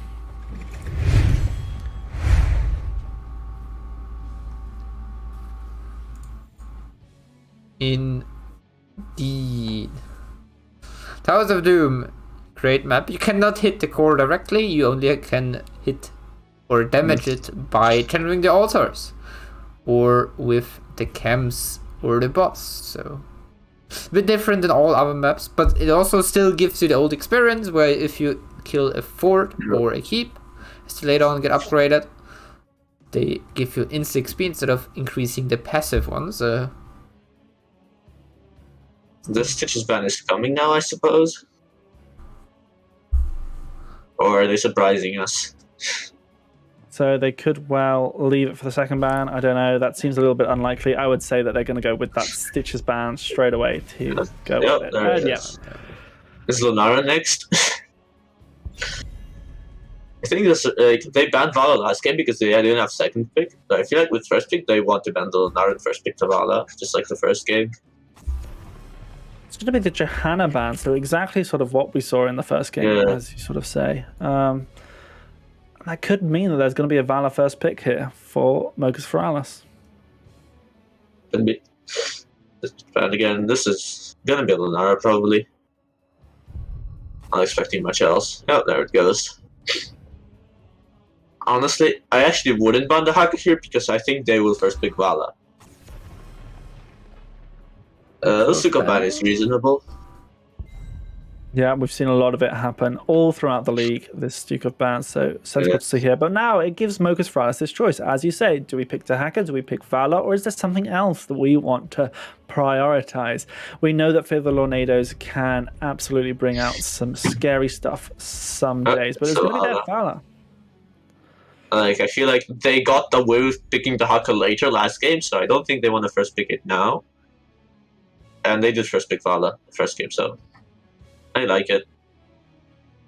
And I'm not sure these picks are going to be from Fear of Lorenados. Are they going to show us something spicy? Or not? I'm not sure. We see a variant come out, and Tyrande. I really like this combo so far. It does lead to me that they're going to go for some more blow up, maybe pick the Li Ming again. Tyrande is very good at that. It's probably going to be Li Ming if they get it. I mean, also the big thing for Mocus Forales is even if they want to go for Mei, she's still the safer tank to be up. There's Varian with Field Breaker on level 13, so yeah, it's still gonna be a very rough one. It is the Mei and the Deathwing again. Yeah, Deathwing is the same on Towers of Doom as on Cursed Hollow. He can just stall those objectives for ages with his meteors on level 7. So. And he can also fight like in the camps on bot side. He's really, really good with those fires.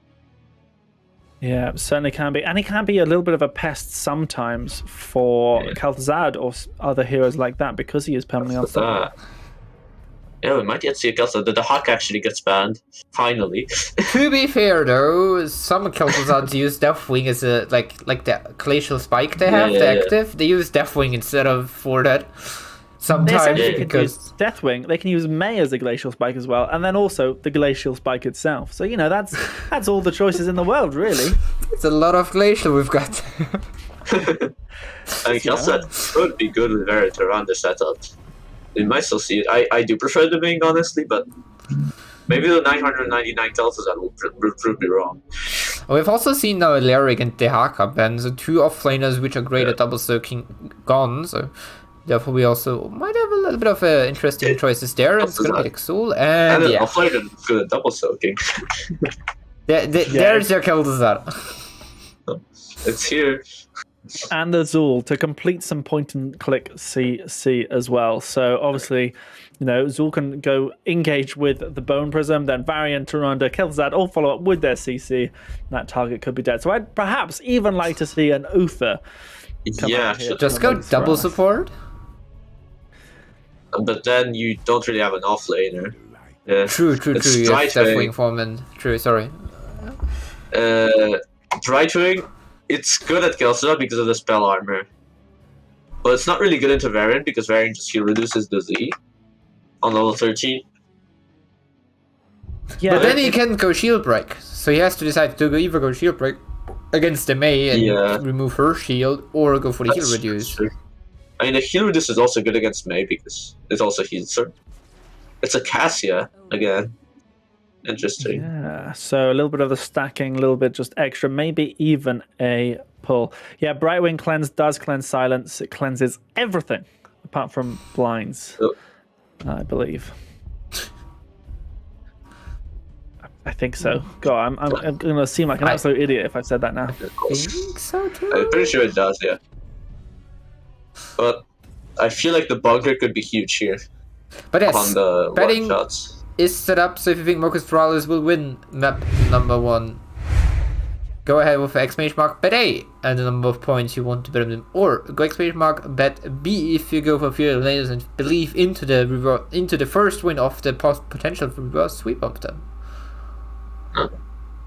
And I have to say, if I would give Fearless a chance for a game, this has to be it. This has to be the game they come in. Because that does provide a lot of burst. Cassia can help out there as well in that regard. So we should see how it goes as we're loading into the game. So take it away, Transparent and Hauke. Yeah, here we go. Map number 3 here on Towers of Doom, and on the left-hand side in the blue. Sorry about that, Sammy. Oh, we have a little bit of a pause. So we'll go back to the other screen before we introduce the blue team. I feel Lorenados looking like they have some technical problems today. Okay. Oh, it looks like it's all good. So as we get ready to get back into the game here, we will have our blue team, Mocus Forales, the ones who just need one game. Just one more game, and they will be crowned champions, Division 7, for Season 16. Let's see if the level 999 Kel'Thuzad can say something about it. He's actually going for the Q on level 1, one of the few talents that were locked in. So, going for the bit of sustained damage. Yeah. And Varian also going more sustaining. We're not going for the burst damage level 1. So let's get right back into this game here on Towers of Doom. And have we here on Mocus Forales? Have we here Captain Barney on Mei, Ziggy on the Valor, Tofu Freak on that Blaze, Merc on Brightwing, and Taylor Wax on Deathwing. And on the right side, fighting for their lives in this tournament, we have Fear the Lorenados with Fengshen on Zul, Crumply on Cassia, Voltages on the Tyrande, Fatman on Varian, and Riz on the Kel'Thuzad. Yep, here the Owl connecting with 2 people. So, instantly Tyrande top of the damage stats. Once again, protected on Deathwing, W build on Vala, same thing as the first game. And we saw this W build pop off by Ziggy. And, Towers of Doom does tend to go fairly long, but can be quite short if a lot of kills are done. And certainly something on the right-hand side does give a lot of kills. If they can find those CC chains, even pre-level 4, that'd be crazy. But, our objective right now is to get stacked. Get Riz stacked, and then pop off once you get that taunt. Right. The Varian slow could still set up a Tyrande stun if she does it instantly. The slow on the E is still really big. Unless it's a Vala who can just dash out. But I mean, the goal is here is wait until taunt and then try to get something done. Yeah, so right now we see just a little bit of poking around. Both teams will go over to their siege camps though, and we see that almost perfectly. This could be an opportunity for the blue team to invade if they really wanted to, but it looks like they're just staying steady. Blaze actually outtrading the Zul really hard. Zul has to tap already. Nice job by Tofu Freak. Camps get taken. Pretty standard, none of them is going aggressive. A little bit of a trouble here for them. So, as we have this, the red team are trying to find some stacks here, but not quite finding it. Riz struggling for now. And it will get easier when the taunt is up. You have some actual setup, and I just have to raw throw all the chains. but he only has 1 stack so far. And curiously, Zul is not trying to double soak, which is the whole point of Zul, to be honest. There he goes. He's going mid now. He's going to do it now. Level 4s are picked up, so we do have that taunt. Yep. We do have the phylactery of Kel'Thuzad, so maybe they'll try and find something a little bit more now. Going forward, Factman trying to find it. That Sapper, though, does go in here for the blue team. Very not pulling the trigger just yet. I'm slightly shocked at because, you know, can be really good. A couple of stacks here for Riz. Combo hits. So now they're waiting for still up. To be back up. Let's see. So the toughest part here is that Tyrande obviously wants to auto attack for their healing, but Vala, equally, if Tyrande steps forward to auto attack, she can auto attack the Tyrande back. Zul is just pushing top, not even positioning for the altar, and the one shot looking on the Mei, but she gets the bright wings and she should be fine. The thing with taunt is that it has 20 seconds cooldown, and it's already going to be back up in 5. Yeah, and we do have, of course, Tyrande trying to follow up, and once those stacks come in here for Kel'Thuzad, yeah, I'll get the interrupt. Vala gets taunted, but there's no follow-up, and that Mei Blizzard will zone them really, really nicely. Yeah, Baron goes forward to get the interrupt, does find it. Here, Riz trying to find more stacks, doesn't manage to connect. Al will come out to interrupt. Soul is here, but Blaze is not.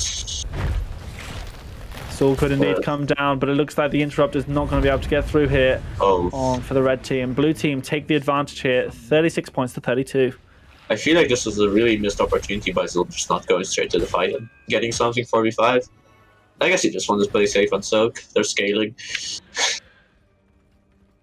Indeed. So level 7's here now for the red team. They need to try and, you know, make sure they have this all double. So keep going, keep that pressure up. So with this, it will mean that they can have a little bit extra damage and, of course, a bit of extra healing from Tyrande. The Kel'Thuzad combo does connect, but it is a Blaze, and he's not really that killed that easily. They don't have the Glacial Spike yet, so getting those sort of solo kills is going to be a hard thing to do with this. What is interesting is Zul going for this W build, 1v9, into a Mayblight and a Polymorph, which could potentially negate all those talents, but maybe he knows when to go in, and will get value. The taunt goes out on the Vala, but they're kind of on themselves. Their damage is being zoned by Mei. Yeah, really good job here by Mei to make sure that, you know, no one could step through that blizzard. Lots of blinds, lots of stuns here, but we have already a full 5v5 here in the bot camp. Zul is running in. He should be fine though. Oh, the Deathwing Fire is really big on the Tyrande, and Cassie will end up going down. Yeah, these small spaces proving to be a little too much here for the red team right now. It will be better later on once Kel'Thuzad is stacked up. That damage will start to add up, but ultimately the red team having a bad time against the Deathwing. This is kind of a disaster. They already used bot for at 5 minutes. And the 5 points on their core will get channeled through bot. And they're not really that good at sieging down bot back up, until at least until Kel'Thuzad gets the stacks. Yeah, it will be a really tough time for them, for sure. I just want to see some more aggression come out of the red team. They need to try and find these picks a little bit quicker and have that positioning so that Mei is not zoning them out. I mean, we could just also go on the Mei, so she cancel them out. Yeah, this is true. And bot keep getting taken down. Not really defended by Mocus Forales, so this should be free for Lorenados to take it down. Deathwing coming in, though. With the Ice Wall, the Tyrande is stuck, and Cassie actually. Yeah, but if the red team can defend it, the blue team are stuck in between a rock and a hard place, but Cassie does go down. Now the red team, without their 4th member here in their 4-man stack, don't feel quite confident enough to go forward. That Ice Wall, even though it missed, it was really huge. It was just a Tassadar E, but it was... It zoned the Cassie and the Tyrande into a corner or into the Deathwing Fire. And now they get the bot keep back. Again. Yeah, Zul really going for the top camp, it seems. Blaze might sniff it out. He might do in this top lane, and Fengshen does leave the camp now. Feeling a little bit vulnerable. There is, of course, the Brightwing to help out Blaze if they do go for some sort of engage. Everyone actually rotating for the top altar. They don't want to lose that. And maybe they can find a kill from this push. This is a really good positioning by Varian. Yeah, so Varian's there, the taunt comes out, he shows the root, the stun is there, the pull from Kel'Thuzad, really they're pulling out the combo, but the ice block does mean that she can survive for a little bit longer. Brightwing is trying to get in there, and the mate does survive. The breath comes out onto the red team, but the red team actually managed to avoid a lot of the combos. All the heroics are popped here. Oh, the root comes in, Mei is surely going to die, and they get that kill. Tyrande will have the owl available to interrupt this objective. They need to be thinking about that bot lane, though, at the same time. Yeah, I feel like they want to look for this. Got some weird result to delay. Definitely needs to fly out. And Blaze should be dead here. Yeah, another good combo here for the red team. This is what they need to do. They need to get these kills later game. They have lost 3 shots to the Sapper on the bottom, but ultimately they're getting 3 themselves here in the top. You know, Kel'Thuzad still hasn't completed his quest. That's why the Mei lived at the beginning. If he had his quest there, Mei would have died instantly. Yeah, they're using but the Deathwing delay is disgusting. Yeah, Deathwing and Brightwing. Oof. All these wings interrupting the channels, and now they're just trying to get as much as they can, but it's really, really hard. And the red team actually backing away, giving this objective up now. Yeah, I don't think they can fight for that anymore. It's a good retreat. Yeah. That means they give up 5 shots now going on their core, and also those 3 that went in the bottom earlier. Yeah. Maybe they could have left someone bot and delayed their top side. Let's not say maybe should have. Ice Wall goes out, it misses, the camp is not even on yet. The Kel'Thuzad combo is there. He does get the ult reset, but the camp ends up getting abandoned anyway. Yeah, so they are actually technically ahead in XP now on the red team, but they're not really using it because it is those stacks on Kel'Thuzad that matter way more. Riz is trying to find something, but they find themselves in danger at the same time. Use 6 more. So Small death is here for the Tyrande. That's going to help a lot in these team fights, but they need to clear out these sappers. And one's going to get in, one's two are going to get in. Oof. That's really unfortunate that happened. Down to 17 points on their core health. So, but meanwhile, Blaze was bot and Zul was getting a bit of like XP lead for top and mid. Not really significant though. And now it looks like they're looking on the Zul. I don't think they can get him though, they just gave up their bot for it for essentially nothing. Yeah, and I guess they get the cheat down. And now, Killer and Nis have an even fight for these 2 objectives. Yeah, and the important thing is here as well that the core health is 17. So now we're back to sort of normality. That'll be 4 channels, of 4. So it'll be these 2 if they get it, but a big taunt comes in here onto the Mei, the damage reduction as well. He's in trouble. She gets there, but the spell armor that she gets from this ice block is also the Brightwing level 13. That's 55 spell armor. And keep in mind, Kel'Thuzad doesn't have his quest yet, but Cassia actually, nice combo by Riz, and she does end up going down. Oh, not Cassia, Mei, I'm sorry. Yeah, and it's Zul a combustion blaze as well. Yep, Cass is going in, trying to find it. The stun from Blaze means the Valor is no longer in danger, but the red team zoning them out. They will get both of these, I think. Yeah, looks like it. Taken to the sky. Oh no. The red team will get 1 channel in the top, and now they're going to try and get this one in the bottom as well. They can try and take an aggressive engagement as Mei is still unavailable. This could be really good. Challenge isn't there in time, Blaze can get out. The spike though, he did just get his quest though. That's really big for the Lorenados. The channel goes through on bottom side. Blaze trying to go to the greedy, missing it. Yeah, Blaze playing really well though to sort of make sure they sort of body block a little bit, but also use their slows, their oil flicks to make sure they slow down the taunt. He didn't actually go bunker. Interesting. It is a little chasing interesting. Down the Zul in the top lane. He's in trouble. Zul trying to definitely dodge. Or is he everything misses? Doesn't have a lot of sustain. Yeah. Mei actually. The spell armor is there. But it's 3 versus 5 right now. Kel'Thuzad is going to go down. Varian looks to be the next on the table as this big combustion means that they go down as well. Blue team just looking to focus on mid fall. Mid will fall. Cassian does end up sneaking the bot camp there. Kind of unfortunate positioning by the Zul, leading to everyone trying to save him, dying. Yeah, the weird thing is with this Zul is that he has gone sort of swipe build. So Yeah. if he sort of turns around and just swipes on 5 enemies after they've done their skill shots, he may have been able to survive there. I mean, I didn't see what happened there, but he could have been blinded. True, very true. So now we see that the blue team look to take this boss camp down. Chasing. Put the enemy team down to 13 points of core health. Triple Arthur face. If they get all 3 of those, they could. And sure, they just don't get their mid back in time, they could win the game. This is potentially championship point right now. Yeah. You know, if blue team get all 3 altars, they could take this. They're playing it safe. They'll just get 2.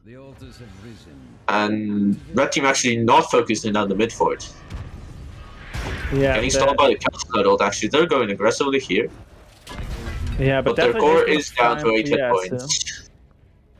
Yeah, I don't think they can do this. Baron will have taunt up in 8 seconds, so they need to wait for that. Red team actually Z's. Yeah, Valor though in a little bit of trouble. Valor's low. To be able to sustain The a little taunt bit is longer. there, but the follow-up is a bit too late. Kel'Thuzad is standing in the fire and gets blown up by the Deathwing. Yeah, if there's something I know, it is never stand in the fire. And now the red team are being pushed back. They're put into a grave danger position. But Feng Shen does end up running into the enemy team in return. Hopefully is saying, look guys, I'm going to try and put this game on my back and we're going to try and go. And they're looking to try and get Tofu Freak. Tofu Freak has 6 HP. They just get away. Yeah, almost got him. Looks like, they won't be getting the channel. Deathwing from over the wall. I think the breath can. Meanwhile, Botford actually dying. Midford and Botford getting killed by the minions. And actually, they camped in the worst possible moment when they didn't have mid yet. So they only get 2 points on the core. That is really unfortunate here for the Lorenados. Goodness me. I mean, this is so tense right now for both teams. They almost have top fort, by the way, as well. So it could be a quick switch round. We have seen definitely closer games on Towers of Doom. And it is... This is the comeback map. This is the comeback map. Absolutely right. Varen did not go neither the healing reduction or the shield breaker on 13. He just went for damage. I mean, why not just keep damaging? Eventually they'll die. Damage is good. Yeah, but bot bell tower taken, mid taken by the blue. A bit of a switcheroo as we see sometimes on Towers of Doom. Now the blue team, they're rotating down. Neither camp is up available for 25 seconds. I don't know why they're doing it. Why they're going as 5-man top. Now, if Mocus Forales can get bots for free, well, Zul could have gotten the top fort with like 1 key or something. I don't think this is worse. No, definitely Zul could have just passively pushed in that top fort. And now they have to sort of think, what are we going to do? Obviously, mid 4 is definitely a consideration here. But they're going to have to think about bot as well. Now they're kind of bottlenecked into this objective. They can't really walk in there. There's 2 enemy forts there. And now, Mocus Forales can get a really good positioning onto this. Once again, we find themselves at championship point. Oh, no, not quite now, because they don't have 5 bell towers. They do have these 3 sappers in the bottom. Red team could give this up and hope for like to try and get level 20 for the next one.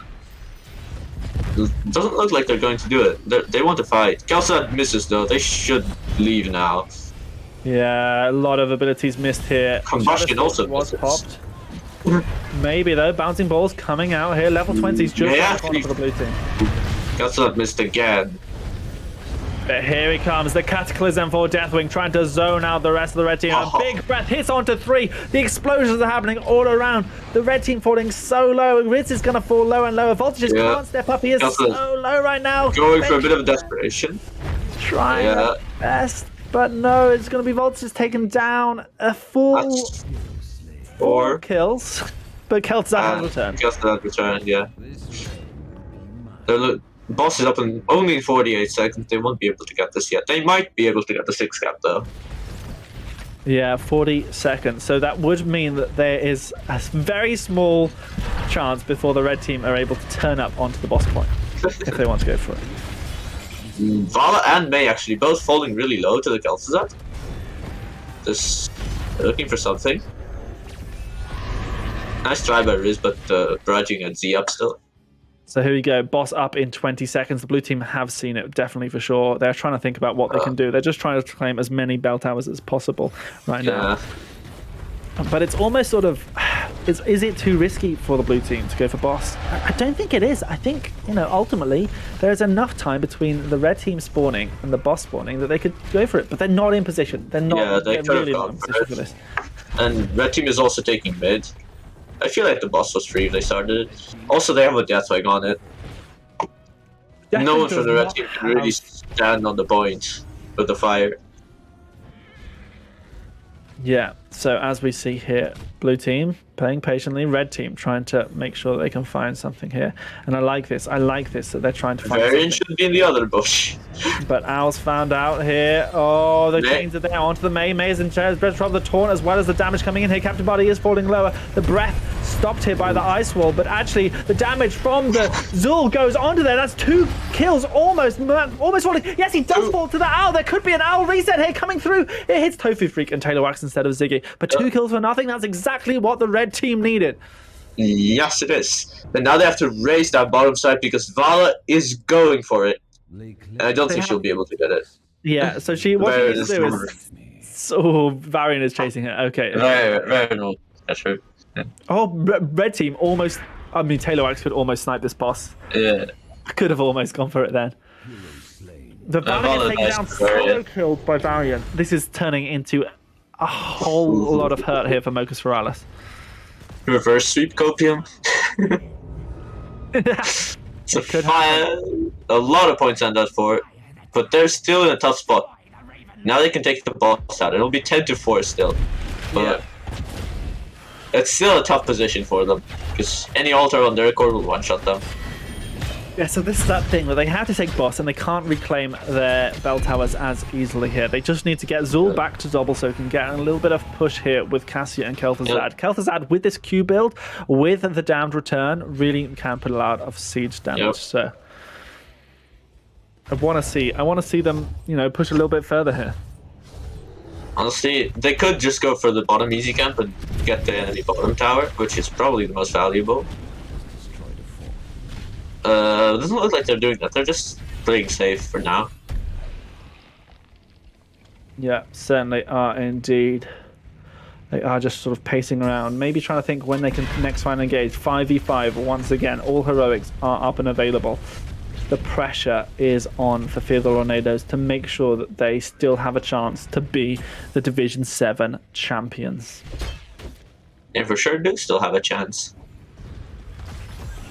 Let's see what they can do. The Zul is actually down top, and he's about to show on the wave, so Mocus Forales could capitalize on this. Yeah, and they're looking to try and push down, but they have to be careful. They're actually engaging 4v5.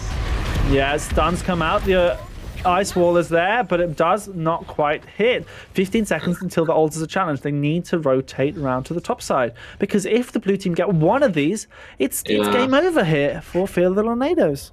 And they're looking like they're really late for it. Not really fast rotation by Mocus Forales. Zul needs to literally go die for it. I guess no, Kel'Thuzad can install it. Kel'Thuzad is there as Owls as well, but both are being used at once. The taunt comes in here onto the Valor. The cleanse from Right Wing is important. Ziggy does go down. It is the first kill here. And now they're looking to try and get it after a huge amount of damage over time goes on to that Right Wing. She is zoned out for a lot now. The red team really trying to push in here onto this objective. Oh, it's a combo here onto the May. She has her ice block. She's falling lower and lower though, and is able to get away. Fire. Variant. The Variant goes down. Riz is almost dead. It is a 4 versus 4 here. No tank versus no constant DPS. It looks like Mocus Forales are going to have to give this. They're too low for this. Blaze actually trying to stall, but might get punished for it. Gets out with 100 HP. Once again, Tofu Free gets away with 2-digit HP. Suddenly, Fear the Lorenados are ahead on core HP. But now one altar on either side could win the game. This is unreal. This has got so close. Yep. Top altar are getting taken. Which means actually one altar from Mocus Forales won't end the game. Yeah, and that's how they need to keep this. That's exactly how they need to keep this. Yep. But right now, Rain still dead. yeah, 9 the blue seconds. team have an advantage for another 6 seconds. Can they find something? They're looking for a huge can. ice wall. They Taylor Wax is stirred gonna on the breathe gap. all over them. They're surely taking so much damage. The Deathwing, the combustion, and is almost probably GG now. As the blue team are just pretty much fully wiped the Reds. Amazing ice wall, and then the Deathwing just roast them all. Now they just have to wait patiently, or I guess they could just push in the sappers. Yeah, That if they works. can try and take down this bottom bell tower, pushing these sappers, it is all over here. 3 to go in, another one once Captain Bunny and Taylor Wax take the thing. It is beautiful. Unfortunate that they got caught there without the variant back. And also, like, the biggest ice wall we've seen so far in the series, with 3 May games. Yeah, That's a really big one. Incredible stuff here. Alter is coming in 15 seconds. There's also camp running down. This is probably over. Unless Variant will be 9s. Unless Varian can split himself into 2 and defend the sappers as well as interrupt the objective. Well played, GG. Mocus Forales take the series, deservedly so. They played so well, and that beautiful combo at the end. Very well done by them. Congratulations. And this game was really close. Actually, Lorenados must feel really bad for that. Actually, they almost got that. Indeed. Well done by Mocus Forales. It's game number 3. It's catching the bottom. I hope someone in chat clipped that. Yeah, that needs to be clipped. Send straight to our clips channel. Yeah, for sure. 3-man ice wall into Deathwing Q with the combustion as well. Well played by Mocus Forales. It definitely deserves to win that one. It was a close one. Lorenados, they fight it back. They tried to their best, but it was just not enough. The Kel'Thuzad did pop off, kind of. He did a lot of damage there with his Qs and combos. Well played by him as well. Close game. Almost got the 2-1. But fortunately for Lorenados, unfortunately for the winners, series is over with a convincing 3-0 with some close games at the end. Well, I'd say that game number 1 was very close. Lorenados almost sort of taking that at the start. But yeah, ultimately, game number 2 is definitely on the side of Mocus Forales. And this beautiful game number 3 that we were so graced to be able to watch, cast, and just enjoy. Yeah, commiserations to Lorenados. Well done, everybody who played on that. But yeah, Mocus Forales doing so incredibly well, and deservedly so. You know, they did really well in the main season, and here in the playoffs, they've taken the title as well. GG, well played to them indeed. Congrats. In the meantime, let's have a look if we can get them in for a winner's interview, maybe. Oh, very nice. Yeah, it could well be a possibility. So, as we see, really well played to everybody here on Mocus Forales. I mean, I didn't really get to see the stacks that Ziggy had at the end, but obviously lots of things were popping out. But great use of Brightwing, using the spell shield to try and negate as much as they could of the Kel'Thuzad combo. But ultimately, you know, it was almost the game the Lorenados needed with those Zool poison Novas, even though there was no Nova on the other side. Sometimes you can just poison the whole team. There's a Nova on the team, you only have to poison the Novas. Doesn't get as much value as you poison the whole enemy team. The point and click gives them food poisoning, and the player has to go AFK. He's playing Nova anyway, it's not like he's doing much. I'm lying, Nova could be good. Sometimes. Maybe 1 in 100 games. So yes, we will be having the members of Mocus Forales come and join us for an interview. If you have any questions for them, anything that you'd like to say, make sure you type in the chat. Any deep burning passions that maybe you want to know exactly what Ziggy has for breakfast to make sure that they become champion in Heroes Lounge Division 7, and you can ask that here, coming very very soon to your earwaves and airwaves. You know, we're here as well, live on video. Yeah.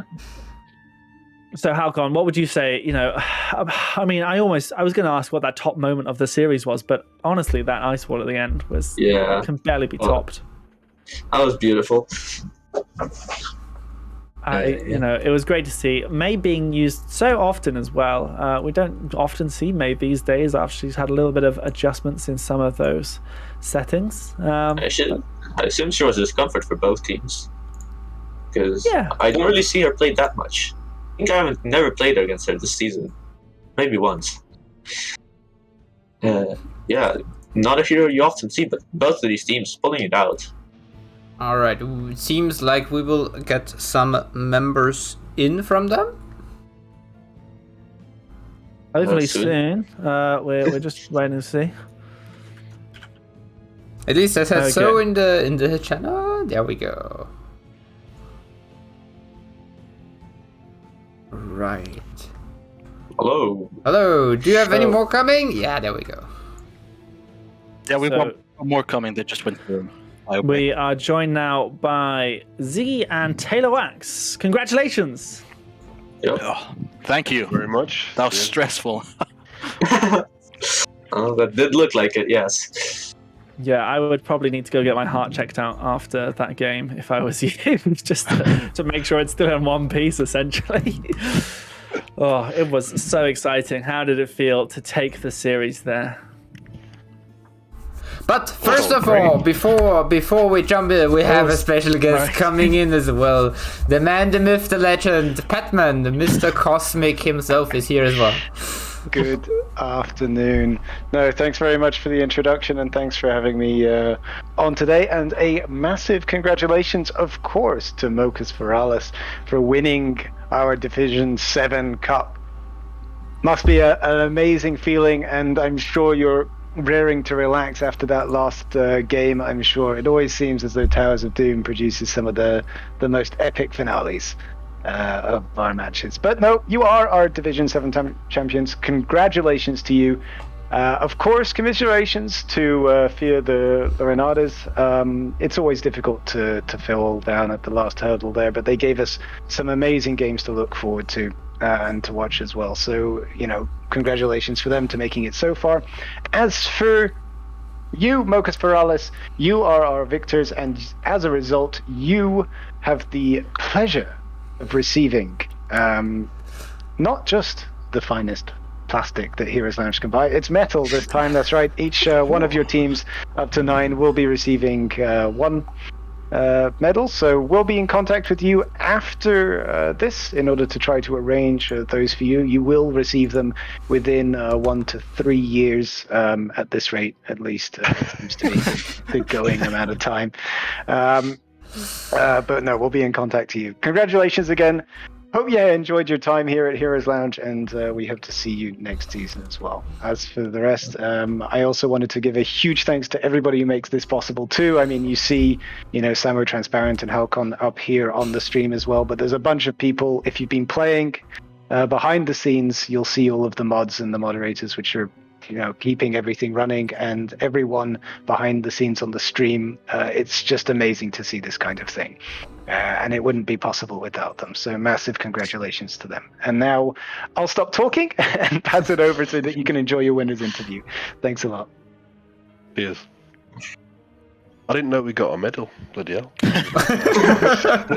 actually quite nice, I will admit. I quite like them. All right. Thank you. Yeah, that's great. Yeah, so very well done. Yeah, you will, as Dr. Penman, Cosmic just said, yeah, these medals, they actually are, yeah, beautifully done. I don't think we've got a picture available, but there are some that float around sometimes in the Discord. You might be able to check them out. But yeah, congratulations once again. We do have a question from the chat from Dusty Jim saying he'd like to know how they what helps them get in the right position for playing Alex Straza as a healer, as he seemed to get a lot of value from that, especially in game number 1, of course. Shall I take that, Jeff? Shall I take that question? Yeah, go for it. Yeah. Well, I think one of our strengths is that we play a lot around our support. So we play like heavy front line. And yeah, we just give a lot of protection. I'm not so much in that last game. I was pretty stressed out with the Cassia flanks and things, and I think we're all pretty nervous and not our usual selves. But yeah, usually we play around our support really well, and Alex Straza Merc can just carry us, like doubling the healing stats of opponents and stuff. And yeah, shout out to Merc. She always plays great, solid support. So. I think there's more to it than that as well, John. There's sort of our support also really gives us a sort of a calming effect in the team. You know, we kind of go a bit ham, and we've got our support kind of calming us down, and Tofu Freak as well. They do a good job of keeping us from going too crazy. So they're support in two sense of the word, really. Yeah, the girls keep us in check for sure. Yeah, that's always can be very, very, you know, it's a big important part of the team is, you know, keeping that mental morale up and keep sort of going, even when you sort of, especially at the end of that Towers of Doom game where you did have those fights that you were sort of losing one after the other, and it just sort of, it must have felt so sort of hard to pick yourself back up and say, look, right, we just need to get back B5 again and obviously find that ice wall, just one ice wall, that's all it takes. I know, it's crazy. That one, 3-man ice walls. Oh, we were going crazy when that went down on the chat. It was brilliant. I mean, everyone push your keyboards now. So you must have been so happy. Finally, I can lie on my dragon's breath. Yeah. Exactly. I was like, oh, nice, easy heroes to roast now. They can't move. It's easy when you get a setup like that. It was fantastic to watch. Obviously, game number one was a little bit of a tricky one as well. You found it a little bit hard to end. Was it a bit of a nervous game, perhaps, being the first one in the series? For sure, yeah. Like, the Thrall player, we couldn't seem to figure out top, and we just kind of said, we'll just get to the late game, and hopefully we'll just pull us through. So, yeah, that's what we went for. Yeah, and that you did. You know, you sort of had a bit of a stalemate in the bottom. There was barely any action until level 12, I think it was. Yeah, everyone just hitting each other, getting those stacks on every quest possible. Yeah, I mean, we were trying. Like, I was calling Tofu Freak down on the hacker burrows and stuff, but we just couldn't seem to make anything happen at times. It was, pretty rough. Yeah, game number 2, much more success there. You went to Cursed Hollow, which is sort of a big sort of map that you've constantly picked. If you had lost Towers of Doom, would you have gone over to Battlefield of Eternity as another comfort? It would, but they banned it. It was banned. Did we miss it? Well, okay. Yeah, that was the first ban. There we go. I've forgotten so much in the past few hours. Yeah, obviously you did Cursed Hollow incredibly well, almost textbook to us here watching. But yeah, really well played. Halcon, have you got any other questions, Samu, either as well? I mean, did you get the on Cursed Hollow? Was it planned for you for the Hawk to stay bot, or did you just say we wait, if you had disease, or was the plan just to push bot from the start and give that? We were planning because we saw the siege camp pushing, so we were like, we need to keep the hacker bot to just de-push that, and then we were like, we've got Johanna to interrupt, we've got Brightwing's Q, and we were like, we can see how much we can do here. I think we delayed maybe a little bit too long. We got a little bit greedy, but it paid off. We didn't. You did get a level ahead from that. So yeah. Really nice. Being at the hacker main, I can say this was definitely worth to hold in bottom, as he just pushed the gate and the fountain, and this way you got with the boss the fort for sure. So it was definitely worth, especially as soon as the Sonya went top, but you still kept on stalling for another 1.5 minutes or something. So they did not manage to just immediately get this advantage from being 5. Either that, or you just burrow in early when the Sonya was still bottom after defending the click camp. Then you can burrow in and then they force a 5v4 fight. But this way it was also very fine and did work out. Yeah, I was sweating at one point. I think it was 5v3 because I ran to take mid, and I was like, "Oh no!" But we seemed to delay it for ages. I don't know how.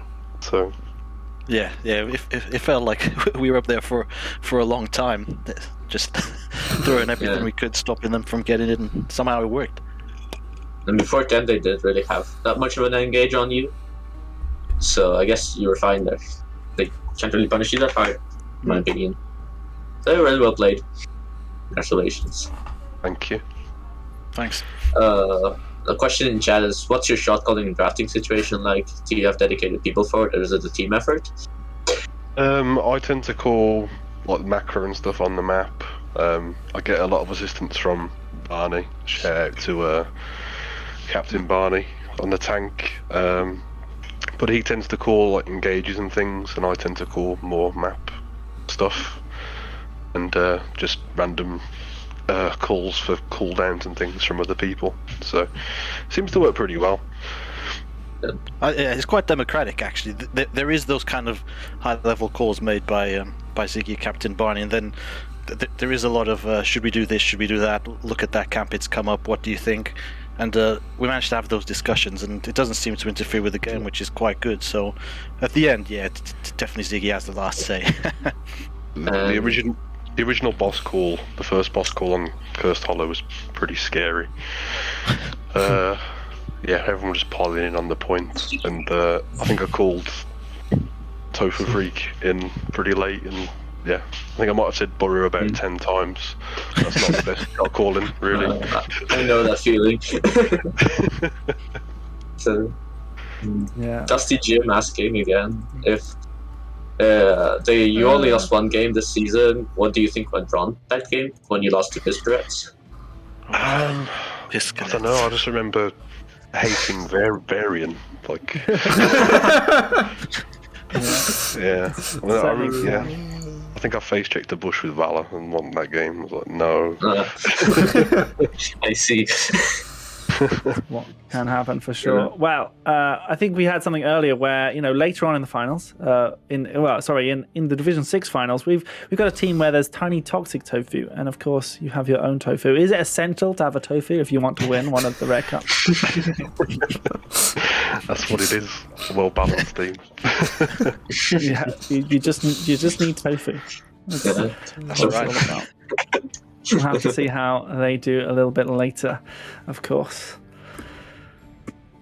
All right, then. Thank you for joining us for this interview. GG's. Again, congratulations to the win and to the medals you will receive. Well played. Soon. Very soon. Nice. Yeah, thank you very much for those. Yeah, and thanks for all the hard work. The league is awesome. It's really good fun. Yeah, we'll be making some contributions for sure. Now know that we get medals. That's You're most welcome. Yeah, thank you very much. Can I just do some shout outs? Is that okay? Sure, go ahead. Yeah, so shout out to my team, Jim and Merc. Oh, sorry, Tofu Freak and Merc. It's their first season ever of Lounge, and they've come in and joined us and carrying pretty hard, which is good. And I don't think we would have been able to do as well as we've done without this setup for sure. Shout out to my wife and daughter watching the stream, and all our other random fans around the UK. So, do you have anything to add?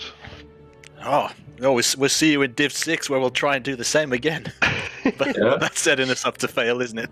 No, we'll see. Yeah, we're excited to see you back next season for sure. Definitely. Oh. Awkward silence. Yeah, something cut off there. I don't know. So, but yeah, cheers, guys.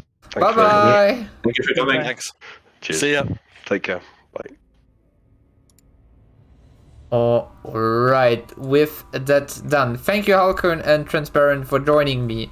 This was the Division 7 finals. This means we have next, coming up to Division 6 finals, a little bit less than an hour from now they will start, where we see another Tofu compete for a victory, and for that sadly Transparent Halcon have to go. But anything you want to say? Maybe you want to talk about some cups and eggs?